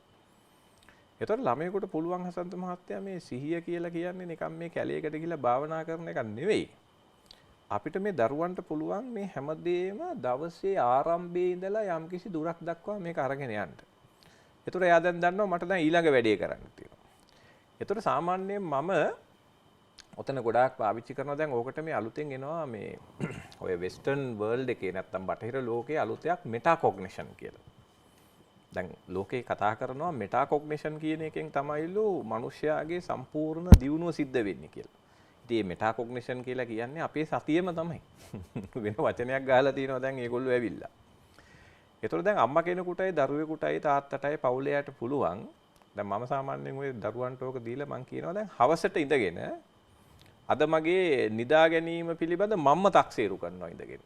අද මං ඒ කිව්ව වැඩේ හරියට වෙලාද? අම්මටත් කියනවා එයාගේත් නිරීක්ෂණ ලියන්න. දැන් පුතා ඇත්තටම දත් මැද්ද මං දැක්ක හැබැයි බුරුසුව ඔයා හරියට තියලා නෑ අද. ඒතකොට හවස නිදා ගන්න කලින් හසන්ත මහත්තයා මට අර අසිහියෙන් වෙච්ච ටික මම ආපහු කල්පනා කරනවා. මං අද නැකිට්ට තමයි හැබැයි පැය භාගයක් පරක් වුණා. මං ඇඳේ පෙරලි හිටියා කියලා දැන් දැනගන්න. දැන් මම කරපු වැරදි වැඩ මා විසින් දැනගන්නවා. අද මං නැකිට්ට හැබැයි කොට්ටේ පැත්තක විසි කරලා දාලා තමයි නැකිට්ටේ. දැන් අපි ඕවා ලිස්ට් ගැහුවට දැන් ඔයලා හැම ළමයෙක්ම ගිහලා බලන හසන්ත මහත්තයා කාමරෝ කාලසටහන් ගහලා ඔක්කොම ගල්ලා තියෙන්නේ. හැබැයි කාලසටහනට වැඩ කරන්නේ නැහැ. නිසා දරුවෝ ටිකක් කල්පනා කරලා එහෙම කරනවා නම් මට හිතෙන්නේ මේක ඒගොල්ලන්ට ලොකු අභ්‍යාසයක් වෙයි කියලා. වෛද්‍යතුමීනි දැන් සිහි නැති කරන එක ගැන අපි කතා කළා, නිර්වින්දනය ගැන කතා කළා. සමහරව සිහි නැති වෙනවා. දැන් ගෙදරදීම සිහි නැති වුනහම අපි මොකද කරන්නේ? ඒ වගේම සිහි නැති වෙලා කෙනෙක් රෝහලකට ගෙන ආපුවහම මොකද කරන්නේ? මේ සිහි නැති වෙන්නේ මොන වගේ අවස්ථාවල? මේ ටික කතා කරන එක වටිනවා. අද සම්පූර්ණයෙන් කතා කරන්න බැරුණත් අපි ඊළඟ ටෙලිවිෂන් ඉස්කෝලේ වැඩසටහනෙන් කතා කරමු. වෛද්‍යතුමී. ඔව් දැන් සමහරක් අවස්ථාවලදී රෝගීන් එනවා රෝහලට සිහිය නැති වෙලා. එහෙම නැත්නම් සිහිය අඩු වෙලා. ඉතින් මේ වගේ වෙලාවටදී අපි ඉස්සෙල්ලම අපි බලනවා ඇසෙස් කරනවා කියලා අපි අතරම බලනවා ලෙඩාට සිහිය තියෙනවද කියන එක බලලා ඇත්තටම එතකොට වෛද්‍යවරයෙක් ඉක්මනටම කරන දෙයක් තමයි මේ ලෙඩාට හුස්ම ගන්න පුළුවන්. මොකද අපිට සිහිය නැති වුනහම පළවෙනියටම අපිට භයානකම දේ තමයි අපේ මේ හුස්ම ගන්න ශ්වසන නාල අවහිර වෙන්න පුළුවන්. ඒකින්ද හුස්ම ගැනීමේ අපහසුතාවයන් නැති වෙන්නට පුළුවන්. ඉතින් හුස්ම ගැනීම පහසු කරන්න අපි ක්‍රියා කරනවා. ඒ වගේම අපි ලෙඩාට ඔක්සිජන් ලබා දෙනවා. එතකොට අපේ මේ හෘදේ වස්තුවේ ක්‍රියාකාරීත්වය හොඳයිද, බ්ලඩ් ප්‍රෙෂර් එක හොඳයිද, මේ වගේ දේවල් සොයා බලනවා. ඊට පස්සේ අපි බලනවා මේ ඇයි මේ සිහිය නැති වෙන්නේ, මොකද්ද හේතුව කියන එක ගැන. ඉතින් දැන් අපි කියවනේ මේ දැන් සිහිය කියන එක තියාගන්න අත්‍යවශ්‍යම අංගය තමයි මොළය කියලා කියන්නේ. මොළේ මේ සෛල ටික හරියට වැඩ කරන්න ඕනේ සිහිය හරියට තියාගෙන ඉන්න නම්. ඉතින් මේ මොළේ සෛල හරියට වැඩ කරන්න නම් ඒ සෛල වලට අවශ්‍යයි ඔක්සිජන්. ඒ වගේම තමයි ඒ ශෛලවලට අවශ්‍යයි පෝෂණය. මේක විශේෂයෙන්ම ලැබෙන්නේ ග්ලූකෝස් මගින්.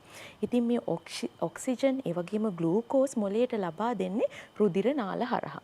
ඉතින් මොකක් හරි මේ රුධිර නාලයක කැටි ගැසීමක් ඇති වුණොත් අපි කියනවා ස්ට්‍රෝක්, පැරලයිස් වෙලා කියලා කියන්නේ මෙන්න මේ වගේ අවස්ථාවක් ආවොත් එහෙම මේ මොළයේ තියෙන සෛල විනාශ වෙලා මිය ගිහිල්ලා ලෙඩෙක් සිහි නැති වෙන්නට පුළුවන්. ඒ වගේම තමයි හෘදය අකර්මණ්‍ය වුණොත් heart attack එකක් ආවොත් සමහර විට ඔබ දැකලා ඇති අහලා ඇති ලෙඩෙකුට සිහි නැති වෙනවා කියලා. ඒ මොකද හෘදය වස්තුවෙන් තමයි මොළයට අවශ්‍ය ලේ ගමනාගමනය කරගෙන යන්නේ.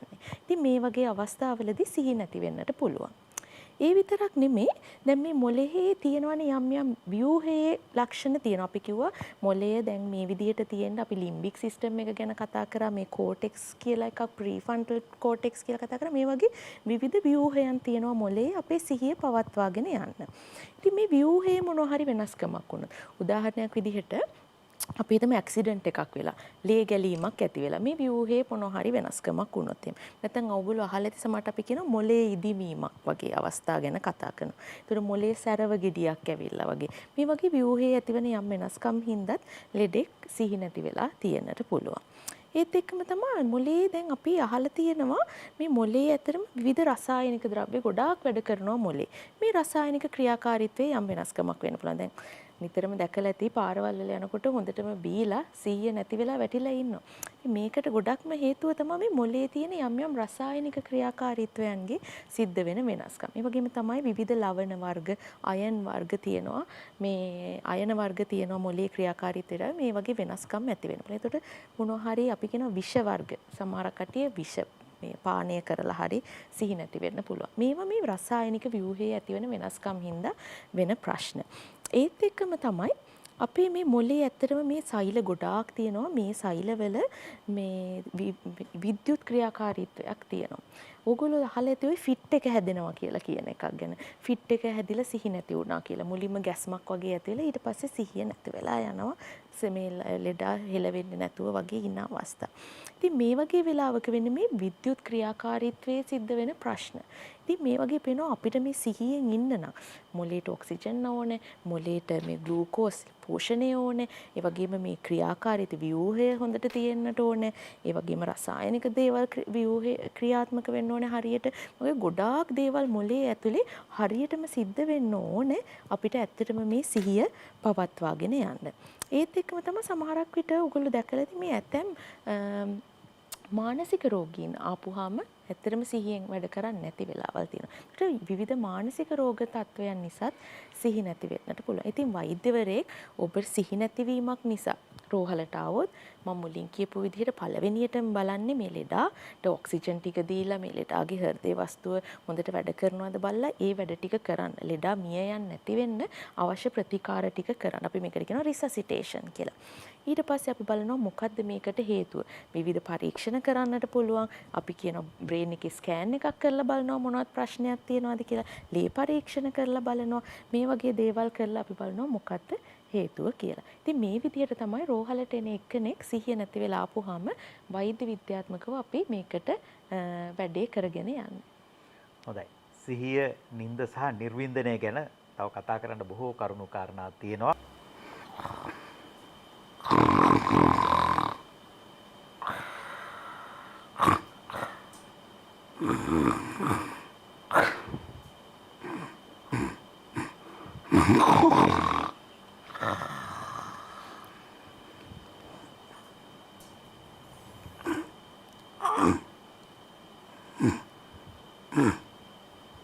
වෛද්‍යතුමා නිින්දෙන්ම පටන් ගමු නේද?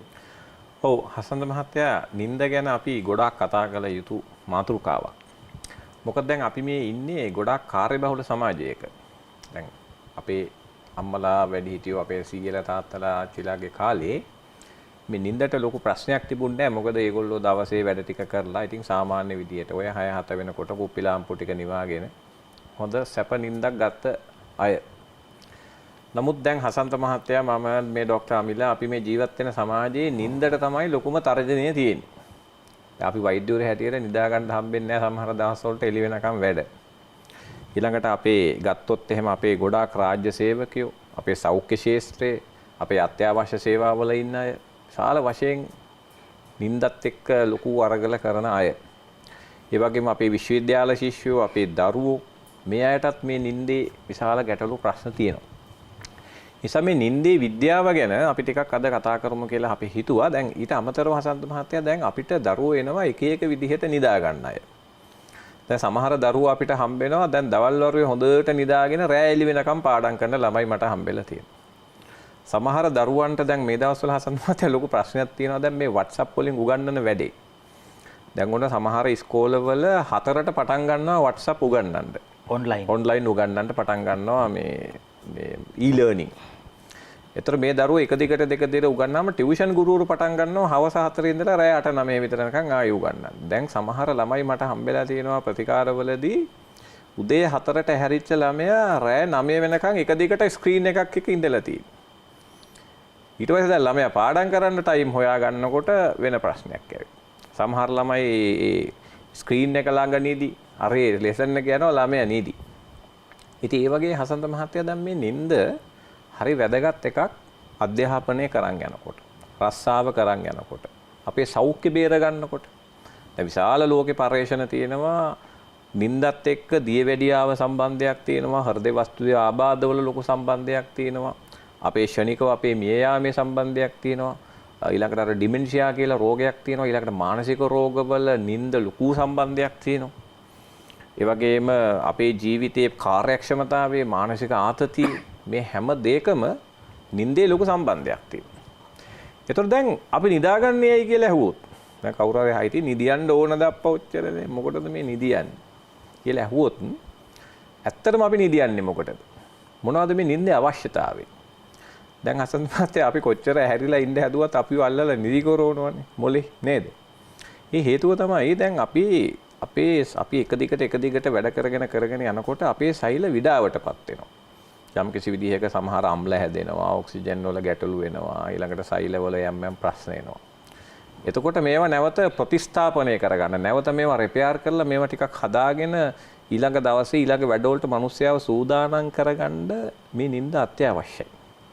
ඒ නිින්දේදී තමයි අපේ හෝමෝන පද්ධතිය වෙනස් කරලා ඊළඟට අපේ උෂ්ණත්වය ඇඟේ පොඩ්ඩක් අඩු කරලා අපේ තියෙන සෑහෙන්න ශරීරයේ වෙනස්කම් ටිකක් කරලා මේ අපේ මොලේ සහ අනිත් අවයව මොලේ විතරක් නෙමෙයි අනිත් සියලුම අවයව ඊළඟ දවසට සූදානම් කරන්න මේ නිින්ද හරි වැදගත් කාරණාවක්. ඒ වගේම අපිට තියෙන ප්‍රශ්නේ තමයි අපි කොයි වෙලාවටද නිදාගන්නේ කියලා. දැන් අපි සමහර අය හිතනවා රෑ නිදි මරලා ඇරියස් එකට දවල් නිදියන්නේ. දැන් ඒවත් ප්‍රශ්න තියෙනවා. දැන් අපි ආයුර්වේද විද්‍යාව ගත්තොත් හසන්ත මහත්තයා දවල් නිදා ගැනීම ගැන ඒගොල්ලෝ කියන්නේ ඊටාම වැරදි වැඩක් කියලා. ආයුර්වේද ශාස්ත්‍රයේ මම දන්න විදිහට. ඒගොල්ලෝ දවල් නිදා ගන්න එකට කැමති නැහැ. ඒ නිසා දැන් මේ නිින්ද වෙලාව කොහොමද අපි නිදාගන්නේ? ඊළඟට නිින්ද ගැන විද්‍යාඥයෝ හොයාගෙන තියෙනවා කොච්චර වෙලා නිදාගත යුතුද එක එක වයස් කණ්ඩායම්. ගැන ඕන්න දැන් ලෝකේ ඇවිල්ලා තියෙනවා තව තර්කයක්. ඒ කියන්නේ දැන් කුඩාම දරුවෝ බිලිඳු දරුවෝ කොච්චර නිදා ගන්න ඕනද? අපි දැන් අවුරුදු 5-6 ළමයි කොච්චර නිදියන්න ඕනද? ඒ නිදා ගන්න ඕන ටයිම් එකක් ගැන දැන් ලෝකේ කතා කරලා දෙනවා. දැන් හසන්ත මහත්තයයි මායි අවම වශයෙන් කොච්චර නිදා ගන්න ඕනද කියලා දැන් ලෝක විද්‍යාවක් කතා කරලා තියෙනවා. ඒ නිසා දැන් මේ නිින්දේ අක්‍රමතාවයේ එන එක. දැන් උදාහරණයක් ගත්තොත් ඔය සමහර පයිලට්ස්ලා ඒගොල්ලෝ දැන් මෙහෙන් රෑ නැග්ගාම සමහරලාට අරහේ යන්නේ වෙන වෙලාවක. එතකොට ජෙට් ලැග් කියලා එකක් එනවා. ඒගොල්ලන්ගේ ගුවන් නියමුවන්ට. ඉතින් ඒ නිසා දැන් මෙන්න මේ වගේ අයට ඒතගොල්ලන්ගෙත් යම් කිසි සෞඛ්‍ය ගැටලු වෙන්න පටන් ගන්නවා මේ නිින්දත් එක්ක. රැකියාවේ ස්වභාවයත් එක්ක. ඊළඟට අපේ සිකියුරිටි වැඩ කරන අපේ මේ මහත්වරු ඒගොල්ලන්ගෙත් නිින්දත් එක්ක ලොකු ප්‍රශ්න තියෙනවා. සමහර රැකියා නම් නිදා ගන්නම දෙන රැකියත් ඇති. කාර්යාලේ තමයි නිදා ගන්න බොද්දවතර කියලා හිතන්නේ. ඒ දවල්ට නිින්ද ගන්න සමහර රටවල ඉන්නවා කියනවා නේද? ඒ නිසා මට හිතෙන්නේ අර දැන් සමහර රැකියා මේ වල ඉතින් ඇත්තටම හැරිලා ඉන්න ඕනේ නිදා ගන්න ඉන්නවා.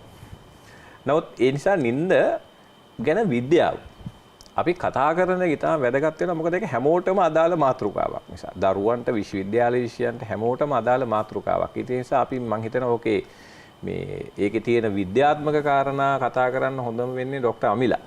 ඒ නිසා අපි එතුමියට බාර දෙමු ඒකේ විද්‍යාත්මක පදනම කොහොමද මේ නිදා ගන්නකොට මොළය ඇතුලේ මොකද වෙන්නේ අර මෙලටොනින් වගේ හෝමෝන කෝටිසෝල් වගේ හෝමෝන වලට මොකද වෙන්නේ නිින්දේ චක්‍ර මොනවද දැන් හඳුනගෙන තියෙනවා නිින්දේ තියෙනවා එක එක පැටර්න් හීන පේන්නේ කොහොමද නිින්දෙන් ඇහැරෙන්නේ ඇයි ගොරවන්නේ ඇයි දැන් ඔබතුමා හැහෙන වෙලා ගෙරෙව්වා අපි එනකොට මෙතන ඇයි දැන් මේ ඔබතුමා ගෙරෙව්වේ ඇයි මේ දවල්ට මිනිසුන්ට නිින්ද යන්නේ ඇයි පොඩ පාඩම් කරනකොට ළමයින්ට නිින්ද යන්නේ ඉතින් මේවා ගැන අපිට ගොඩාක් කතා කරන්න පුළුවන් හොඳයි ගොරෝ ළමනේ පටන් ගත්තේ නේද වෛද්‍යතුමී ඔව් දැන් අපි මේ කතා කරගෙන යන්නේ දැන් නිින්ද කොහොමද මේ පාලනය වෙන්නේ නේ අපි කිව්වා දැන් සමහරක් වෙලාවට අපි කොච්චර නිදි මරාගෙන ඉඳ හැදුවත් අපිට කියනවා නෑ නෑ නිදියන්න ඕනේ කියලා. මොලෙන්ම කියනවා නිදියන්න ඕනේ කියලා. ඒතකොට මේ නිින්ද කියලා කියන්නේ ඇත්තටම මොන්නවත්ම මොලේ සිද්ධ වෙන්නේ නැති ක්‍රියාකාරීත්වයක් නැතිම අවස්ථාවක් නෙමෙයි. ඇත්තටම මොලේ යම් ක්‍රියාකාරීත්වයක් තියෙනවා.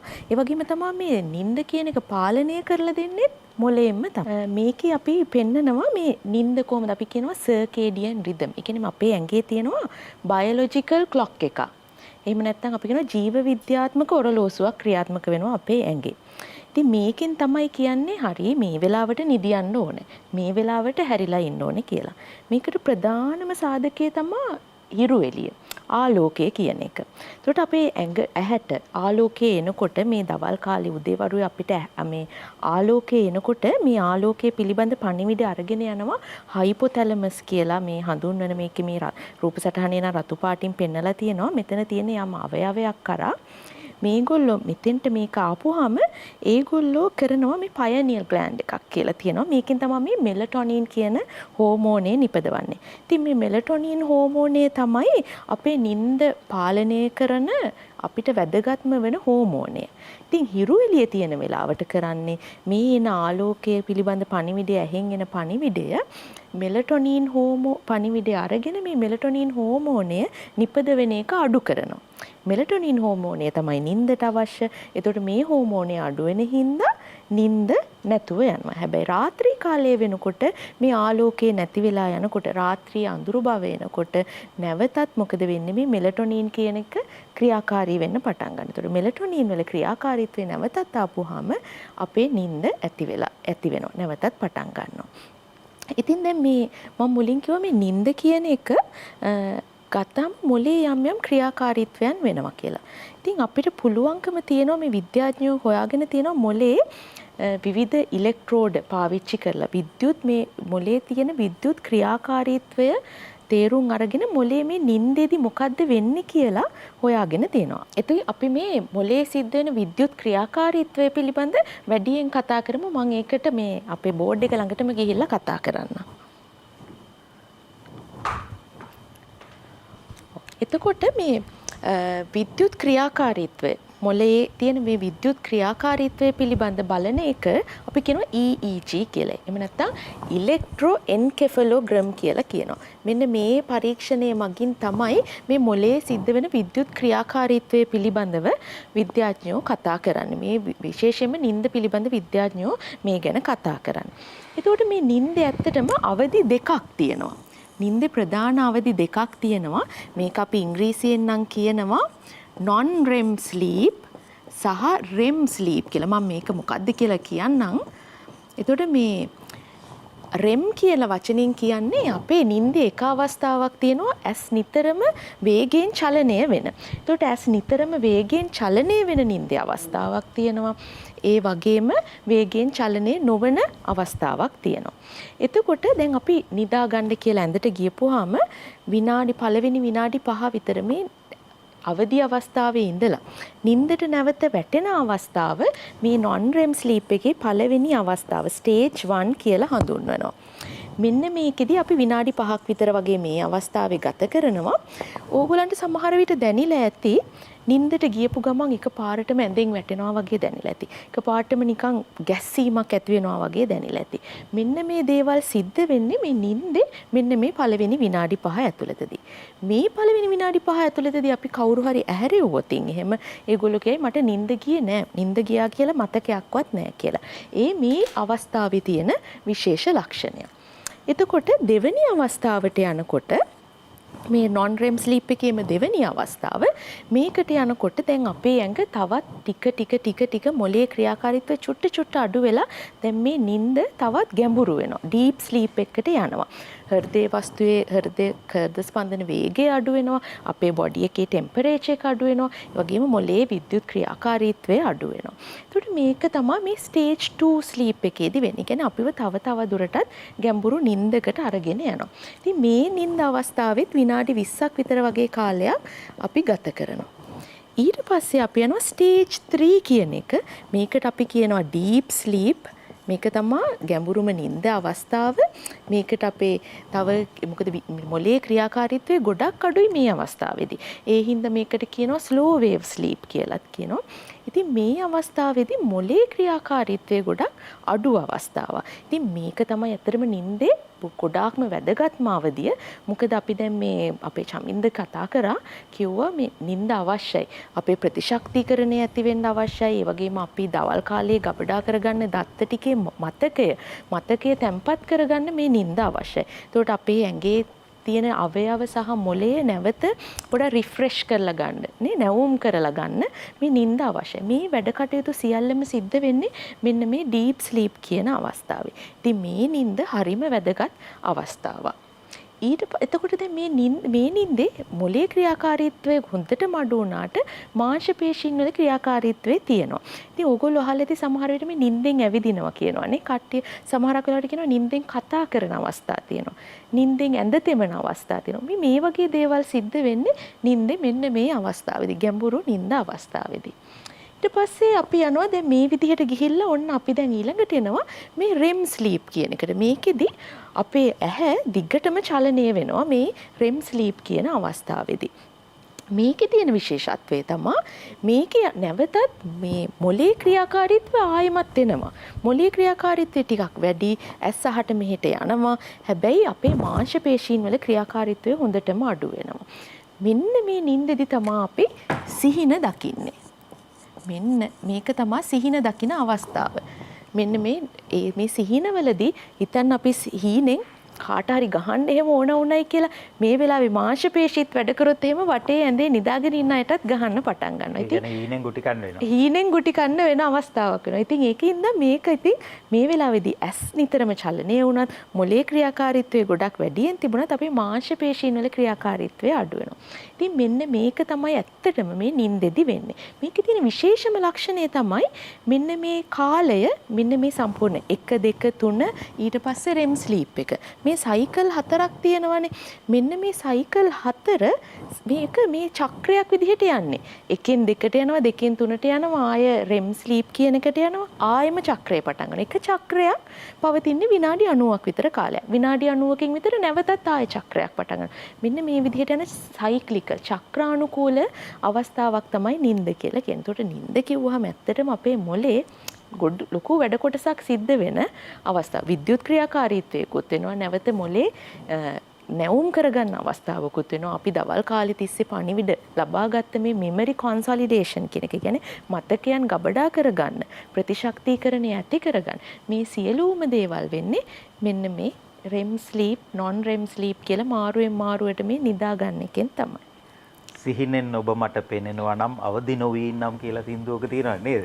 ඒක හීනෙන් පේනවා නම් නැගිටින්නවත් නැහැ කියලා කියන්නේ. හීනෙන් Tamanට ඕනම පේනවාද කියලා අපි වෙනම කතා කරමු.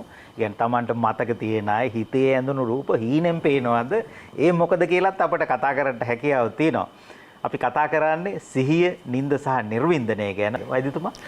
ඔව් හසන්ත මහත්තයා මං හිතන්නේ දැන් අපේ විශේෂඥ වෛද්‍යතුමිය පැහැදිලි කරානේ දැන් හරිම ලස්සනට දැන් අර නිින්දේදී මොලේ සිද්ධ වෙන විද්‍යුත් ක්‍රියාකාරීත්වය. ඒ වගේම දැන් අපි දැන් කතා කරා ඇයි අපි නිදියන්න ඕන කියන කාරණාව මම අර හඳුන්වා දීමේදී පොඩ්ඩක් මතක් කළා. හැබැයි සඳ මහත්තයා දැන් මෙතන ඉතාම වැදගත් දෙයක් තියෙනවා. නිින්ද කොහොමද මේ මතකයට බලපාන කියන කාරණාව. දැන් අපි අර ගියවර වැඩසටහනෙත් අපි ඔක ටිකක් කතා කළා. දැන් ඇත්තටම මෙතන ලස්සන වැඩක් තියෙනවා. දැන් උදාහරණයක් හැටියට දැන් අපි දවස පුරාම දැන් අපි ගිහිල්ලා අපේ දරුවෝ අපි දන්නවා දෙමව්පියෝ සියලු දෙනා මහන්සි වෙනවනේ හසන්ත මහත්තයා වැඩ කරනවා පාඩම් කරනවා මේ සියල්ල කරනවනේ.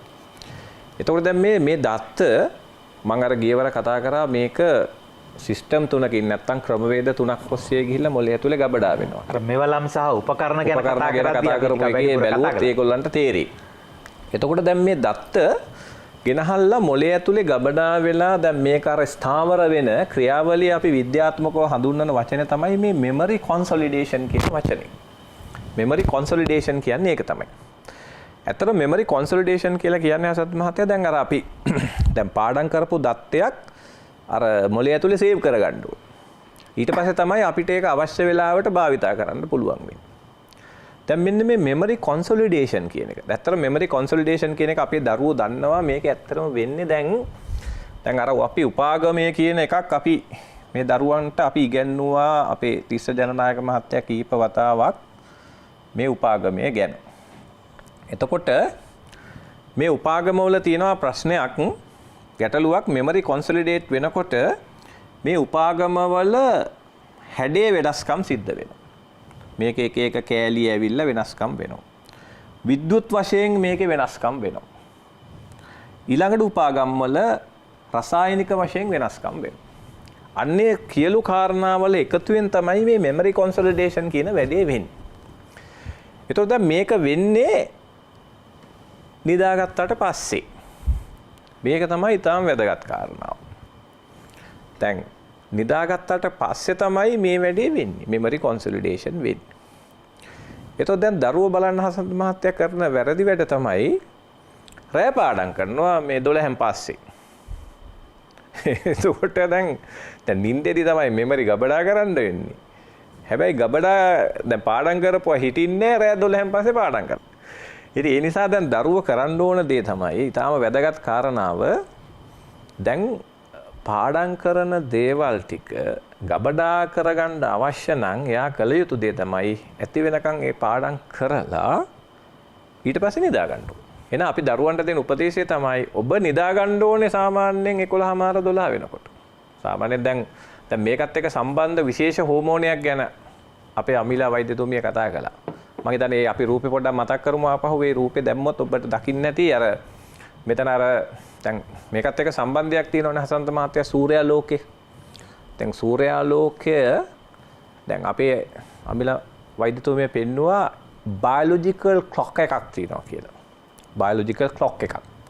ඒතරේ බයොලොජිකල් ක්ලොක් එකෙන් අපේ ඇහෙන් ගිහිල්ලා අර හයිපොතැලමස් මත තිබෙන විශේෂ න්‍යෂ්ටියක් තියෙනවා. එතන පොඩි න්‍යෂ්ටියක්.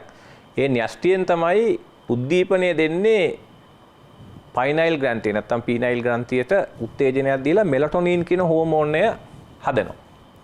ඒතර මේ මෙලටොනින් කියන හෝමෝනය ස්‍රාවය වෙන්න පටන් ගන්න ඔය හවස 6:07 විතර ඉඳලා ස්‍රාවය වැඩි වේගෙන එනකොටම අපේ දැන් කෝටිසෝල් වගේ හෝමෝන කියලා තියෙනවා. ඒ කියන්නේ අපිට දැන් අපිව කාර්යක්ෂම කරගෙන අපිව අවදි කරගෙන ඉන්න හෝමෝන වගේක් තියෙනවා. ඇඩ්‍රිනලින්, කෝටිසෝල් වගේ හෝමෝන. ඒ හෝමෝන වල සාන්ද්‍රණය ක්‍රමානුකූලව ටිකක් අඩු වෙන්න බලනවා දැන්. ඒතර මෙලටොනින් වැඩි වෙනවා. ඒතර මෙලටොනින් වලින් තමයි අර මොලේට අවශ්‍ය උද්දීපනය දීලා කොන්සොලිඩේෂන් හොඳට කරලා අරව ගබඩා කරලා මේ වැඩේ කරගන්න. දැන් හිතන්න මේ වෙලාවට දැන් හසත මහත්තයා අපි ගියවරත් මේ ගැන කතා කරා. මේ මෙලටොනින් කියන හෝමෝන් එක සම්බන්ධ වෙනවා ලයිට් එක්ක. අපේ ආලෝකයත් එක්ක. දැන් විද්‍යාඥයෝ විශාල වශයෙන් පර්යේෂණ කරලා තිනවා බ්ලූ ලයිට් ගැන. නිල් පාට එළිය.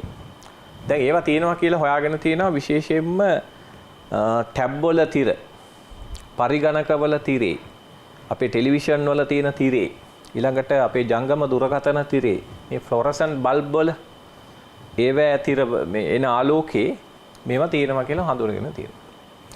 එතකොට දැන් ලෝකේ හදාගෙන එනවා නිර්ණායක ගයිඩ්ලයින්ස් කියලා අපි කියනවා. දැන් කොහොමද ඔබ මේ ආලෝකය පාලනය කරගන්නේ? මොකද නිල් ලයිට් දැන් ඔය අලුත් විද්‍යුත් උපකරණ වල හසන්ත මහත්තයා දැකලා ඇති බ්ලූ ලයිට් ෆිල්ටර් කියලා එකක් දාලා තියෙනවා.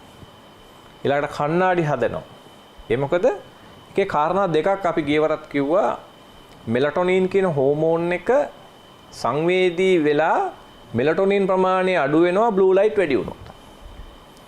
ඒ නිසා අර දරුවෝ රෑ පාඩම් කරන එක ලයිට් එක්ක ඊටාම නරක වැඩක් වෙනවා එතනදී.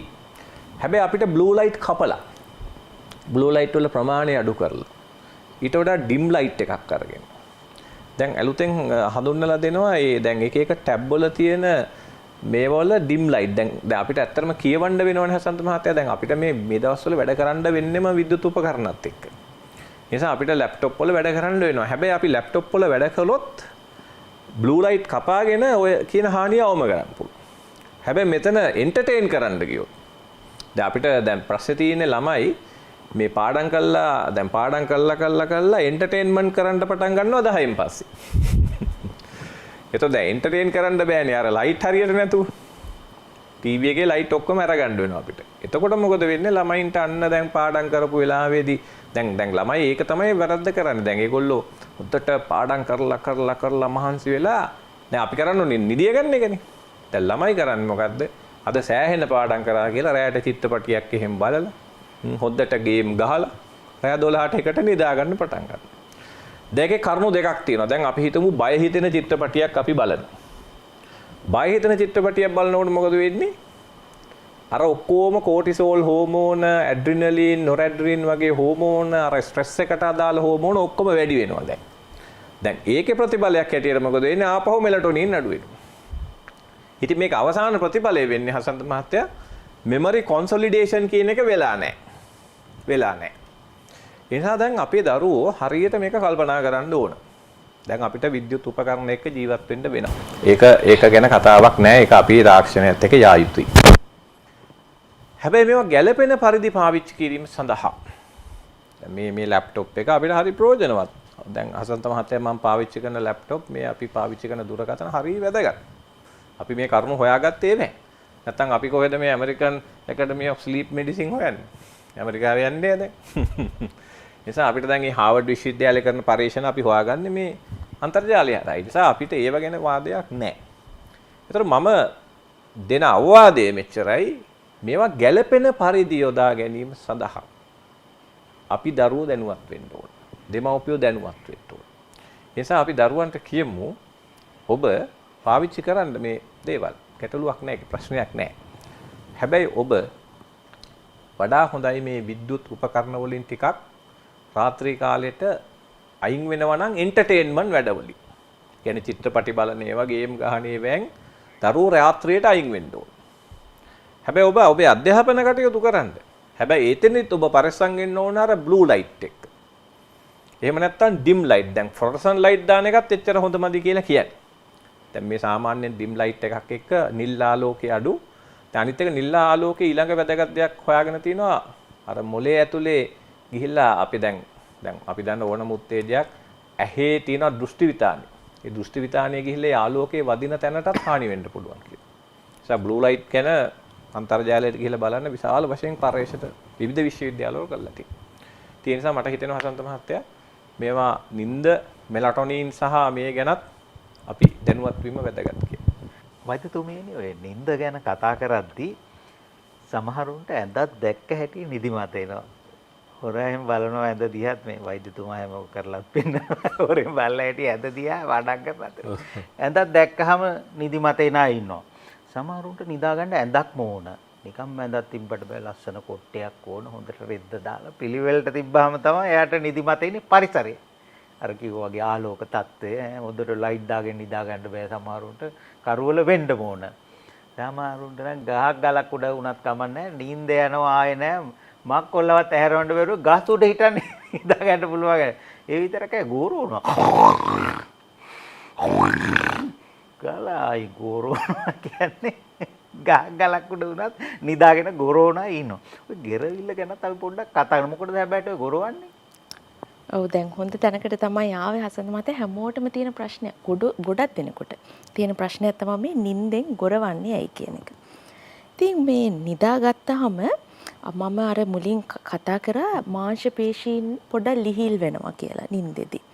ඉතින් මේ මාංශ පේශීන් ලිහිල් වුණාම අපේ ශ්වසන මාර්ගයේ ආශ්‍රිත මාංශ පේශීනුත් මේ විදිහට ලිහිල් වෙන්න පටන් ගන්නවා. මේ විදිහට ලිහිල් වෙච්ච ශ්වසන මාර්ගයේ තියෙන මාංශ පේශීන් එකට එකතු වුණොත් එහෙම අපි මේ හුස්ම ගන්න මාර්ගය පටු වෙනවා. අපි මේ රූප සටහනට යන්න පුළුවන් නම් මේ රූප සටහනේ පෙන්නනවා පළවෙනි රූප සටහනේ සාමාන්‍යයෙන් අවදි වෙලා ඉන්න කෙනෙක්ගේ රූප සටහනක් එක මේ ශ්වසන මාර්ගයේ තියෙන මාංශ පේශීන් හොඳට ක්‍රියාකාරී වෙලා තියෙන්නේ මේ ශ්වසන මාර්ගයේ ඇරිලා තියෙන්නේ. එතකොට ඒකට හුස්ම ගන්න කිසිම ප්‍රශ්නයක් වෙන්නේ නැහැ. කට දිගේ ඒ වගේම නාසය දිගේ පෙනහළු වලට මේ ගමන් කරනවා වාතය සහ ඔක්සිජන්. හැබැයි දෙවෙනි අවස්ථාවේ මේ හොඳටම නිින්ද ගිහිල්ලා මේ ශ්වසන මාර්ගයේ තියෙන මාංශ පේශි ලිහිල් වෙලා ඒව එකට එකතු වෙලා දැන් මේ ශ්වසන මාර්ගය අවහිර වෙලා පටු වෙලා තියෙන්නේ. දැන් මේ හුස්ම ගන්න ඔක්සිජන් සහ වාතය මොළයට යන්න අපහසු වෙලා තියෙනවා. දැන් මේ පටු මාර්ගයක් දිගේ තමයි මේ ඔක්සිජන් සහ වාතය යන්නේ. අපි දන්නවා විසිල් කරන්නේ කොහොමද? පොඩි විසිල් කරනකොට අපි පොඩි නැරෝ පටු මාර්ගයක් ඔස්සේ තමයි මේ ගමන් කරන්නේ වාතය. ඔන්න ඔය වැඩේ තමයි මේකෙදිත් වෙන්නේ. මේ පටු ශ්වසන මාර්ග දිගේ වාතය ගමන් කරනකොට එනවා ශබ්දයක්. මේ ශබ්දය තමයි ඉතින් මේ ගොරවන එකේදී සිද්ධ වෙන්නේ. ඉතින් දැන් මේ ගොරවන එක හොඳයිද? ගොරවනි දින එක දැත්තටම හොඳ නැහැ. මොකද ගොරවනවා කියන එක දැන් මේක දිගටම පැවතුනොත් එimhe සමහර අවස්ථා එන්න පුළුවන් මේ ශ්වසන මාර්ගය සම්පූර්ණයෙන්ම අවහිර වෙනවා. ඊට පස්සේ හුස්ම ගන්න බැරි වෙනවා. අපි ඒකට කියනවා ඇප්නියා. හුස්මක් ගන්නෙ නැහැ. ඊට පස්සේ ඔකට කියනවා ඔබ්ස්ට්‍රක්ටිව් ස්ලීප් ඇප්නියා කියලා වෛද්‍ය විද්‍යාව හඳුන්වනවා. මේ ඔබ්ස්ට්‍රක්ටිව් කියන්නේ අවහිරතාවයක් නිසා හුස්ම ගන්නෙ නැති අවස්ථාව. ගොරවල එක අවස්ථාවක් එනවා ගොරවන්නෙත් නැහැ හුස්ම ගන්නෙත් නැහැ. මේගොල්ලෝ නිින්දෙන් බය වෙලා හැරෙනවා. හුස්ම ගන්න බෑ වතුරේ මොකක් හරි එක ගිලුණා වගේ බෙල්ල හිර කරලා වගේ දැනීමක් එක්කලා එකපාරටම මේගොල්ලෝ ඇහැරෙනවා. රැට නිින්ද යන්නේ නෑ මේ කට්ටියන්ට.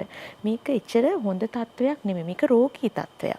ඉතින් මේ තත්වය තියෙන කෙනෙක් දවල් කාලේ දැන් හසන්ත මහත්තයාටත් මම මේ කල්පනා කරේ මේ අවස්ථාව තියෙනවද කියලා. දවල් කාලේ නිින්ද යනවා මේ කට්ටියන්ට. වැටිලා වැටෙන තැන්වල දවල්ට නිදිමත ගතිය. මේ මතකය හරියට නෑ. මොකද මතකේ පාලනය කරගන්න හොඳ නිින්දක් තිබුණේ නෑනේ. මාව හැරවන්න ටික අමාරු නා නේද? ඔව්. ඒ කියන්නේ මම නිදාගත්තේ ඇත්තටද බොරුකටද කියලා ඒකෙන්ම හිතාගන්නකෝ. ඒක තමයි. ඉතින් දැන් මේ මතකය පිළිබඳ ප්‍රශ්න මේගොල්ලන්ට එනවා. ඒත් එක්කම අපේ චමින්දත් කොහොම පැහැදිලිව කිව්වා මේ කෝටිසෝල් වගේ මේ හෝමෝන සමහරක් ඒවා තියෙනවා මේ නිින්දේදී සාමාන්‍යයෙන් අඩු වෙන හෝමෝන. හැබැයි හොඳ නිින්දක් යන්නේ නැති හින්දා මේ හෝමෝන වැඩි වෙලා හෘදේ වස්තුවේ ක්‍රියාකාරීත්වයේ වේගය වැඩි වෙනවා. හුස්ම ගන්න එකේ අපහසුතාවයන් එක්කලා මේ රුධිරයේ තියෙන ඔක්සිජන් ප්‍රමාණය අඩු වෙනවා. මේවා හෘදය වස්තුවට බලපාලා මේගොල්ලන්ට heart attack තත්ත්ව ඇති වෙන්න පුළුවන්. ඊට පස්සේ ප්‍රෙෂර් එක වැඩි වෙනවා මේ කට්ටියන්ගේ. දිගු කාලීනව ප්‍රෙෂර් එක වැඩි වෙලා හෘදය වස්තුවේ ප්‍රශ්න වෙලා ඉස්කීමික් heart disease වගේ තත්ත්ව ඇති වෙලා සමහරක් වෙලාවට මේ පෙනහළු වලටත් බලපාලා මේ පෙනහළු වලත් ප්‍රශ්න ඇති වෙන්නට පුළුවන්. ඒ වගේ රෝග ලක්ෂණ ගොඩක් පෙන්වන්න පුළුවන් මේ obstructive sleep apnea කියන තත්ත්වය ආපුවාම. ඉතින් ගොඩක් දෙනෙකුට මේක තියෙනවා හරියටම ඔබ ගොඩාක් ගොරවන කෙනෙක් නම් හොඳම දේ තමයි ගෙදර අනිත් නිදියන අයගෙන් අහන්න මේ මං ඇහැරෙනවා දැකලා තියෙනවද ගොඩාක් හයියෙන් මං මේ ගොරවනවද. ඒත් එක්කම ඔබට තේරෙනවා දවල් කාලේ නිදිමත මහන්සිය මේ වගේ රෝග ලක්ෂණ තියෙනවද. ප්‍රෙෂර් එක බැලුවොත් ප්‍රෙෂර් වැඩිද. මේ වගේ දේවල් තියෙනවා නම් වෛද්‍යවරයෙකුට යොමු වෙන්න. මොකද පොලිසොම්නෝග්‍රැෆි කියලා පරීක්ෂණයක් තියෙනවා. මේකෙන් හරියටම බලන්න පුළුවන් ඔබට මේ රෝගේ තියෙනවද කියලා. එහෙම රෝගේ තියෙනවා නම් ඇත්තටම වැදගත් වෙන්නේ මේක ගොඩක් වැඩි පොඩ්ඩක් මහතින් වැඩි අයට විශේෂයෙන්ම මේ බෙල්ල ප්‍රදේශයේ මහත වැඩි අයට බෙල්ල ප්‍රදේශයේ මොනවත් මේ දේ තැම්පත් වෙලා තියෙන අයට වැඩි. ඉතින් මෙතකොට බර අඩු කර ගැනීම වගේ දේවල් එක්සර්සයිස් කරන ඒවා වගේ දේවල් මේකට ගොඩාක් ප්‍රයෝජනවත් වෙනවා. ඒවා මගින් බර අඩු කරගත්තොත් හොඳ නිින්දකට ඒක බොහොම බලපාන දෙයක්. ප්‍රතිකාර සැත්කම් ආදීන් යම් පිළියමක් කරගන්න බැරිද? පුළුවන්. හැබැයි සැත්කම් වලට තියෙන තැන ගොඩක් අඩුයි මේකෙදි. සැත්කම් කරන අවස්ථාවල් තියෙන මේ මාංශපේශි කියන්නේ මේ වගේ මේ මොන හරි ප්‍රශ්නයක් තියෙනවා නම් මේ මාංශපේශි කෙටි කිරීමේ වගේ ශල්‍ය කර්ම කරනවා. හැබැයි ගොඩාක්ම නිතරම පාවිච්චි කරන එක තමයි මේ හුස්ම ගන්න මැෂින් එකක් පාවිච්චි කරන එක. අපි මේගොල්ලෝ සමහරක් අය නම් පාවිච්චි කරනවත් ඇති. මේකට කියනවා CPAP මැෂින් කියලා. මේකෙදි කරන්නේ මේ ප්‍රෙෂර් එකකින් වාතය ලබා දෙනවා හුස්ම ගන්නකොට. ඒකට ඒ ප්‍රෙෂර් එකකින් හුස්ම ලබා දෙන හින්දා අර ശ്വസන නාල මේ අවහිරවීම චුට්ටක් අඩු වෙනවා මේ බාහිරින් ලබා දෙන ප්‍රෙෂර් එකත් එක්කලා. ඉතින් මේ වගේ ප්‍රතිකාරකම තියෙනවා මේකට. හැබැයි වඩාත් වැදගත් වෙන්නේ මේ බර ටිකක් අඩු කරලා විශේෂයෙන්ම මත්පැන් පානය කරන කෙනෙක් නම් මත්පැන් පානය කරලා නිදාගත්තොත් ගොරව ඉතින් හරි නිින්දක් නැහැ පහුවදාටත් කැරකිල්ල තමයි. ඉතින් ඒ වගේ දේවල් වැරදි පුරුදු අතහැරලා සෞඛ්‍ය සම්පන්න ජීවිතයක් ගත කරනවා නම් හොඳ නිින්දක් ලැබෙනවා. ඒ වගේම නිරෝගී වෙනවා. ගෙරවිල්ල පෞල් ජීවිතයට බලපුව අවස්ථා තියෙනවලු. මම දන්නේ අපේ රටේ තියෙන ලෝක විවිධ රටවල ගෙරවිල්ල හින්දා දික්කසාද වීම පවා ඇති වෙච්ච අවස්ථා වාර්තා වෙලා තියෙනවා. හැබැයි සමහරු නම් ගෙරවිල්ලට ආසද මන් දන්නේ ගොරවන්න නැත්තම් ප්‍රශ්නයක් නේ. හැමදාම ගොරව ඉන්න මිනිහා අද ගොරවන්නේ නැත්තේ මොකද කියලා ප්‍රශ්නයක් આવුත් නේද? ඔයාලට පුරුදු වෙච්ච අයත් ඇති. මේ ගොරෝලා නැත්තේ මොකද කියන එක ඒ විදිහට. කොහොම නමුත් මේක සෞඛ්‍යමය ප්‍රශ්නයක් බව පැහැදිලි වුණා. ඒකට පිළියම් පවා කියලා දුන්නා. ඒක වැදගත් වෙනවා. වෛද්‍යතුමා නිින්ද කියපුවාම සමහරු නිින්දෙන්ම පණ යනවා. සදාකාලික නිින්ද ගැන කතා කරනවා නේද? සමහරු සිහි මුර්ජා වෙනවා. දැන් අපි පැරණි ජනප්‍රවාද කතන්දර විවිධ මතිමතාන්තර තියෙනවා. මේ මියගිය අයට පණ ආව, මැරිච්ච මිනිස්සු පණ ආව, එලෝ ගිහින් මෙලෝ ආවා වගේ කතාවල් තියෙන අවස්ථා තියෙනවා. පහුගියදා මේ ප්‍රවෘත්ති වාර්තාවල සඳහන් වුණා ඉන්දියාවේ පුද්ගලෙක් මියගියයි කියලා තීන්දුව කරලා මල සිරුර මృత ශරීරාගාරයට බාර දීලා අර අදි සීතකරණේ මල සිරුර තැම්පත් කරලා තිබුණා. මෙන්න બોලේ පහෝදා මේ මිනිහයාට පණ ඇවිල්ලා. ඊළ සේවකයෝ දැකලා බලපුවම මෙයාට මේ පණ තියනවලු. ඒක වහාම දැඩි සත්කාරයකට ඇතුළත් කරලා උත්සාහ කරලා තියෙනවා ජීවත් කරවන්න බැරි වෙලා තියෙනවා. ඉතින් එහෙම දේවලුත් වෙලා තියෙනවා. පුදුම දේවල්. ඔව් හසන්ත මහත්තයා මෙහෙමයි දැන් අපේ මොලේ ගත්තාම දැන් මොලේ එක එක කොටස්නේ එක එක ක්‍රියාකාරීත්වයන් බාරව වැඩ කරන්නේ. දැන් මගේ අත්පය වැඩ කරන එක මොලේ මේ උඩ හරියට වෙන්න තමයි ගොඩක් ඒවා පිටලා තියෙන්නේ. අර තිස්ස ජනනායක මහත්තයාගේ ෆොටෝවල පෙන්නුවා. ඒ වගේම දැන් අපි දැන් ජීවත් වෙන්න අවශ්‍ය ක්‍රියාකාරීත්වයට අපි තුම හෘදය පවත්වාගෙන යන්නේක. රුධිර පීඩනය පවත්වාගෙන යන්නේක. ශ්වසන පද්ධතියේ රිද්මය පවත්වාගෙන යන වගේ දේවල් මොළ දණ්ඩ කියලා එකක් හසන්ත මහත්තයා අහලා තිබුණේ. සාමාන්‍යයෙන් අපි A level කරන බයෝ කරන දරුවෝ දන්නවා සුසුම්නා ශීර්ෂකය කියලා තැනක් තියෙනවා මොලේ. බ්‍රේන් ස්ටෙම් කියලා අපි හඳුන්වනවා. එතකොට දැන් අපි කෙනෙක් මිය ගියා කියන එක තහවුරු කරන්නේ ඔය මොළ දණ්ඩ මැරුණාට පස්සේ. හැබැයි මොළ දණ්ඩ මැරෙන්න කලින් සිහිය නැති වෙනවා. අතපය වැඩ කරන්නේ නැති වෙලා යන්න පුළුවන්. කල්පනාව නැති වෙලා යනවා. sannivedana ඒවා මොකක්වත් නැහැ. අර නිකන් අපි කියන්නේ vegetable කියලා. ඔය හසන්ත මහත්තයා දැකලා ඉතින් ඕන තරම් ඔය සමහර අය ගෙවල් වල ඉන්නවා vegetable කියලා අපි කියන්නේ. කතා බහක් නැහැ. නහයෙන් බටයක් දාලා කැම ටික දීගෙන ඉන්නවා. හැබැයි ඒගොල්ලන්ගේ මොළ දණ්ඩ වැඩ නිසා හුස්ම ගැනීමයි හෘදයයි වැඩ කරනවා. කිසිම වෙන හැකියාවක් නැහැ. ඒතර සමහර ඊටාම කලාතුරකින් අර මොළ දණ්ඩේ තියෙන සමහර ප්‍රතික්‍රියා දෙකක් ඉතුරු වෙලා තිබිලා හුස්ම පොඩ්ඩක් එන්න පුළුවන්. අරවා මේවා එනකොට දැන් ඔන්න ඔහම හඳුනා ගන්නවා. හැබැයි ඉතින් ඒ අය ජීවත් වුණා කියන කාරණාව ඊට වඩා වෙනස්. මොකද වෛද්‍ය විද්‍යාවේ සහ ස්පිරිතාලයේ වැඩේ වෙන්න තියෙන හැකියාව ගොඩක් අඩු වෙන්න පුළුවන්. මොකද අපි මරණය අපි ඩෙත් කන්ෆර්ම් කියලා එකක් කරනවා. කෙනෙක් මිය ගියාම අපි වෛද්‍යවරු විසින් එයා මිය ගිය බවට තහවුරු කරනවා අර මොළ දණ්ඩ මැරුණාම. ඉතින් ඒක වෙනම විද්‍යාත්මක කතාවක්. ඊළඟට මම හිතුවා අපේ මේ සාකච්ඡාවේ අවසාන භාගය නිසා අපි දැන් අර ටිප්ස් ටිකක් නැත්තම් දැන් හොඳ නිින්දක් සුවදායි නිින්දකට අපි කළ නොකළ යුතු දේවල් ගැන පොඩි අදහස් ටිකක් අපේ දරුවන්ට වැඩිහිටියන්ට මේ ප්‍රේක්ෂකයන්ට ලබා දෙමු කියලා මම කල්පනා කළා. එතකොට අපේ වෛද්‍යතුමියත් සමහර ඒවා කියයි මාත් සමහර ඒවා කියයි. එතකොට දැන් එක තමයි හසන්ත මහත්තයා මේකේ වැදගත් දේ දැන් විද්‍යාඥයෝ දැන් අර ස්ලීප් ඇකඩමි එක අර ඇමරිකාවේ තියෙන ඒගොල්ලෝ ගයිඩ්ලයින්ස් ඉදිරිපත් කරලා තියෙනවා මේකට නිර්ණායක වගේක්. ඒක ඒගොල්ලෝ කියනවා දැන් ඒ රටවල් වල ලොකු ප්‍රශ්නයක් නෙමෙයි සූර්යාලෝකේ අපිට නම් ඕකේ ලොකු ප්‍රශ්නයක් නැහැ. එතකොට මේ දවසේ වැඩි වෙලාවක් අඩුම ගානේ පැයක් එකමාරක් හොඳට සූර්යාලෝකයට අපි නිරාවරණය වෙන්න කියලා දවල් කාලේ. මොකද සූර්යාලෝකයට නිරාවරණය වෙනකොට තමයි අර මෙලටොනින් හදන පීනයිල් ග්‍රන්ථිය උත්තේජනය වෙනවලු. සූර්යාලෝකයත් එක්ක. නිසා සූර්යාලෝකයට එක්තරා ප්‍රමාණයක් නිරාවරණය වෙන එක වැදගත්ලු රාත්‍රී කාලයට හොඳ නිින්දක් ලබා ගැනීම සඳහා. දෙවෙනි කාරණාව ඒගොල්ලෝ කතා කරනවා අපිට දැන් නිදා ගන්න සහ ඇහැරෙන්න ටයිම් එකක් ඇඩ්ජස්ට් කරගන්න එක හදා ගන්න එක. දැන් අපි හිතමු අපි පුරුද්දක් හැටියට හැමදාම අපි රෑ 11:00ට නිදා ගන්නවා. දැන් සමහර අය ඉන්නවා 7ට නිදිනවා 12ට නිදිනවා ආයි 3ට ඇහැරෙනවා. අර අපි හිතමු රටාවක් නැතුව රිද්මයක් නැතුව නිදා ගන්න එකයි ඇහැරෙන්න එකයි කරපුවාම අර බයොලොජිකල් ක්ලොක් එක හරියට ඇඩ්ජස්ට් වෙන්නේ නැහැ. නිසා අපි මේ දරුවන්ට මේ නිදා ගන්න සහ ඇහැරෙන වෙලාවක් වැඩි කාලයක් අපේ සතියේ හරි අවුරුද්දේ හරි වැඩි වෙලාවක් නිශ්චිතව කරපුවාම මොලේ ඒ රටාවට හැඩ ගැහෙනවා. හැඩ ගැහිලා අර ඔක්කොම බයොලොජිකල් ක්ලොක් එකයි අපේ සිස්ටම් ඔය ඔක්කොම ඇඩ්ජස්ට් කරගන්න. දැන් අපි කරන්නේ ඇඩ්ජස්ට් වෙනකොට කඩලා දානවා. ඇඩ්ජස්ට් වෙනකොට කඩලා දානවා. එතකොට ඒක නරක පුරුද්දක්. ඊළඟට මම දරුවන්ට කියන ඊළඟ කාරණාව තමයි රෑ 7න් 8න් පස්සේ විනෝදය සඳහා ඔය ස්ක්‍රීන් වලින් අයින් වෙන්න කියන එක දරුවන්ට. දැන් මේ විනෝද වැඩ කරන්න හසන්ත මහත්තයා ස්ක්‍රීන් එකේ දවල් වරුවේ ඔය සමහර ඒවා කරන්න ඒකත් අවම ප්‍රමාණයකින් කරන්න. විශේෂයෙන්ම භයානක චිත්‍රපටි ඔය මිනි මරා ගන්න ඒවා ගහ ගන්න ඒවා ගේම් ගහන ඒවා හරි ඒ වගේ දේවල් වලට රෑ 6:00න් 7න් පස්සේ දරුවන්ට කිසිම වෙලාවක යන්න එපා.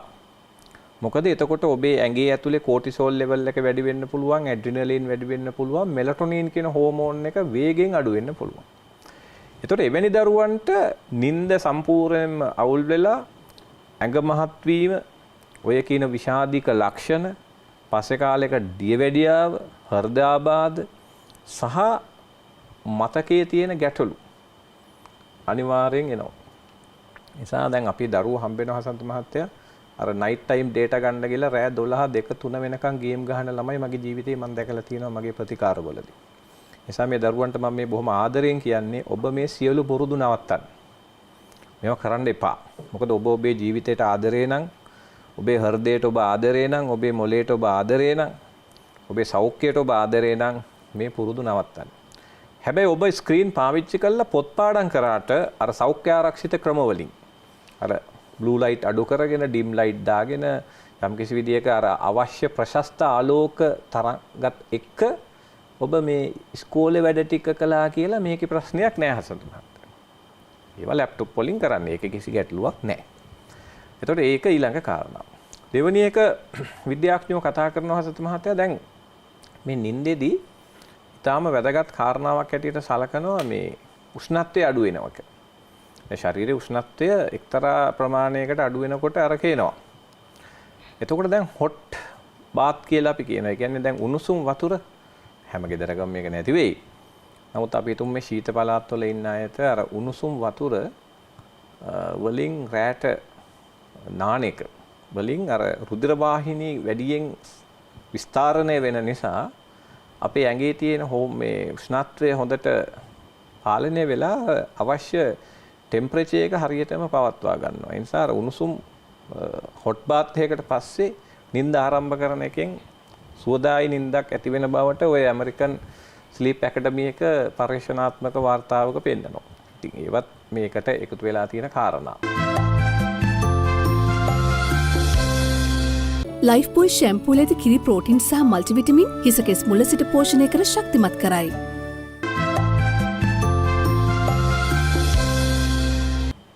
ඔබතුමා පැහැදිලි කරන විදිහට සුවදායී නිින්දකට පෙර සූදානමක් තියෙන්න ඕනේ. සූදානම් වෙලා නිදාගත්තා මේක හොඳයි ශරීර සෞඛ්‍යයටත් හොඳ බව තමයි පැහැදිලි. සමහරුන්ට නම් නිදා ගන්න මොන පෙර සූදානමක් වන්නේ හිතවිච්ච ගමන් නිදා ගන්නවා.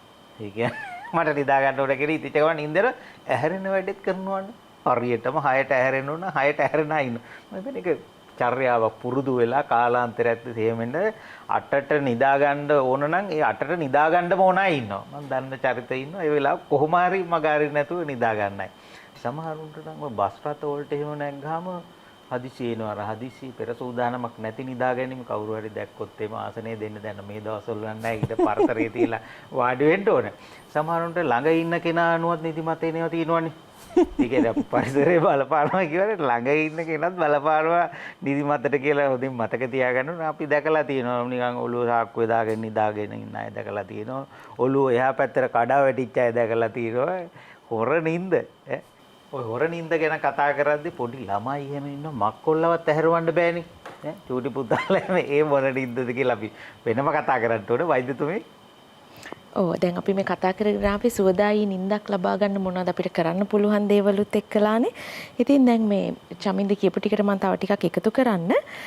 ගොඩක් අය නිදා ගන්න නැතුව පාඩම් කරන විශේෂයෙන්ම අපිත් පාඩම් කරන කාලේ වැඩි කරා කෝපි බොනවා ටිකක් වැඩි. තේ බොනවා වැඩි. ඉතින් මේ කෝපි තේ වගේ දේවල් පානය කරන එක විශේෂයෙන්ම නිින්දට ලං වෙලා බලපානවා මේ සුවදායි නිින්දක් ඔබට ලබා ගන්න බැරි වෙනවා. මේකටත් ඇත්තටම විද්‍යාත්මක පදනමකුත් තියෙනවා. මේ කැෆේන් ටැනින් වගේ දේවල් වලින් අපේ මෙලටොනින් ශ්‍රාවය වෙන එක අඩු වෙනවා. මෙලටොනින් ශ්‍රාවය වෙන එක අඩු වෙනවා. ඒකත් එක්ක තමයි මේ නිදාගැනීමේ අපහසුතාවයන් නැති වෙන්නේ. ඒ වගේම තමයි ගොඩාක් සීනි, සුගරි දේවල් කනකොට ඒ වගේ දේවල් කාපුවාමත් නිින්ද හොඳ නිින්දක් ලබා ගන්න බැරි වෙනවා කියලා කියනවා. වඩා තවත් වැදගත් දෙයක් තමයි අපිට පහසුවෙන්ම තියෙන වතුර වීදුරුවනේ. හොඳ වතුර වීදුරුවක් පානය කරලා තමන්ගේ හයිඩ්‍රේෂන් එහෙම නැත්නම් විජලනය නොවී තමාව තියාගන්න ඒක ගොඩාක් වැදගත් සුවදායි රාත්‍රී නිින්දක් තබා ගැනීම සඳහා. වෛද්‍යතුමිය වතුර බීම ගැන කතා කරද්දී සමහරු නිදා ගන්න කලින් වතුර බොන්න බයයි. ඒ මොකද විටින් විට දොට්ට යන්න වෙයි කියලා ඉතින් ඇහැරිලා මේ රැයට මුත්‍රා කරන්න ඕන වෙයි කියලා වෙන්න සමහරුන්ට ඉතින් නිකම්ම ඇඳ තෙමන අයත් ඉන්නවනේ. වතුර බොන කාරණාවේදී ඕකත් බලපාලා තියෙනවා. වෛද්‍යතුමිය ඔව් සමහරක් කට්ටිය එහෙම ඒ ගැනත් හිතනවා. හැබැයි මේක ඇත්තටම වැදගත්ම කාරණේ තමයි වතුර බොන්නේ නැතුව අපේ ඇඟේ විජලනයේ තත්වයක් තිබුණොත් එහෙම විශේෂයෙන්ම සමහරක් අය කියනවා උදේ නැගිටිනකොට ඔළුව රිදෙනවායි කියලා. ඒ ගොඩක් වෙලාවට මේ නින්දයි විජලනයයි අඩු නින්ද සහ විජලනය කියන දෙකම එකතු වෙලා. ඉතින් ඒ හින්දා වතුර බොන්නේ එක ගොඩක් වැදගත්.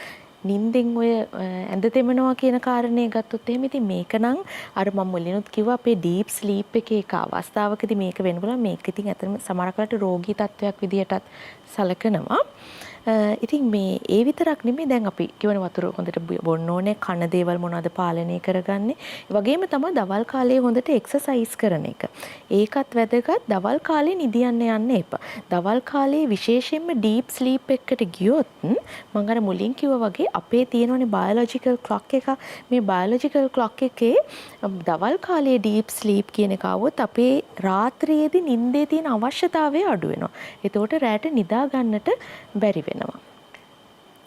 ඉතින් මේ වගේ යහපුරුදු මේ ඩොක්ටර් චමින්ද කියපු යහපුරුදු වගේම එකතු කරගත්තොත් අපිට පුළුවන් සුවදායි නිින්දක් ලබා ගන්න. ඉතින් සුවදායි නිින්දකේ ප්‍රතිඵල යහපත් ප්‍රතිඵල අපි කතා කරා අපේ මොලේ නැවත නැවුම් වෙනවා, අපේ මෙමරි එහෙම නැත්නම් මතකයේ ගබඩා වෙනවා.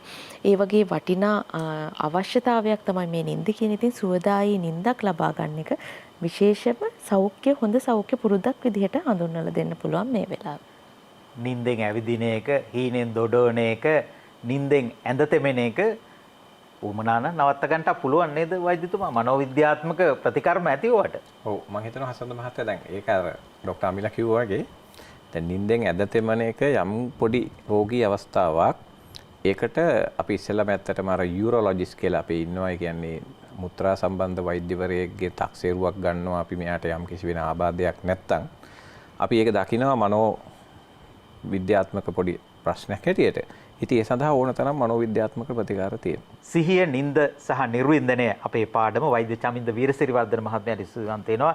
මනෝ චිකිත්සකවරයෙක්, මනෝ උපදේශකවරයෙක් හැටියට ප්‍රකට වෛද්‍යතුමා අයිබෝවන්. ඒ වගේම අපේ ආරාධනාව ටෙලිවිෂන් ඉස්කෝලේට සහභාගී වුණු නිර්වින්දන විශේෂඥ වෛද්‍ය අමිලා ජයසිංහ මහත්මයාට ස්තුතිවන්ත වෙනවා. අයිබෝවන්. එතුමිය පෙරාදෙණිය විශ්වවිද්‍යාලයේ වෛද්‍ය පීඨයේ කතිකාචාර්යවරියක් හැටියට ක්‍රියා කරනවා. තවත් පාඩමක් සමග ලබන සතියේ ටෙලිවිෂන් ඉස්කෝලේ මුණ ගැහෙමු. අයිබෝවන්.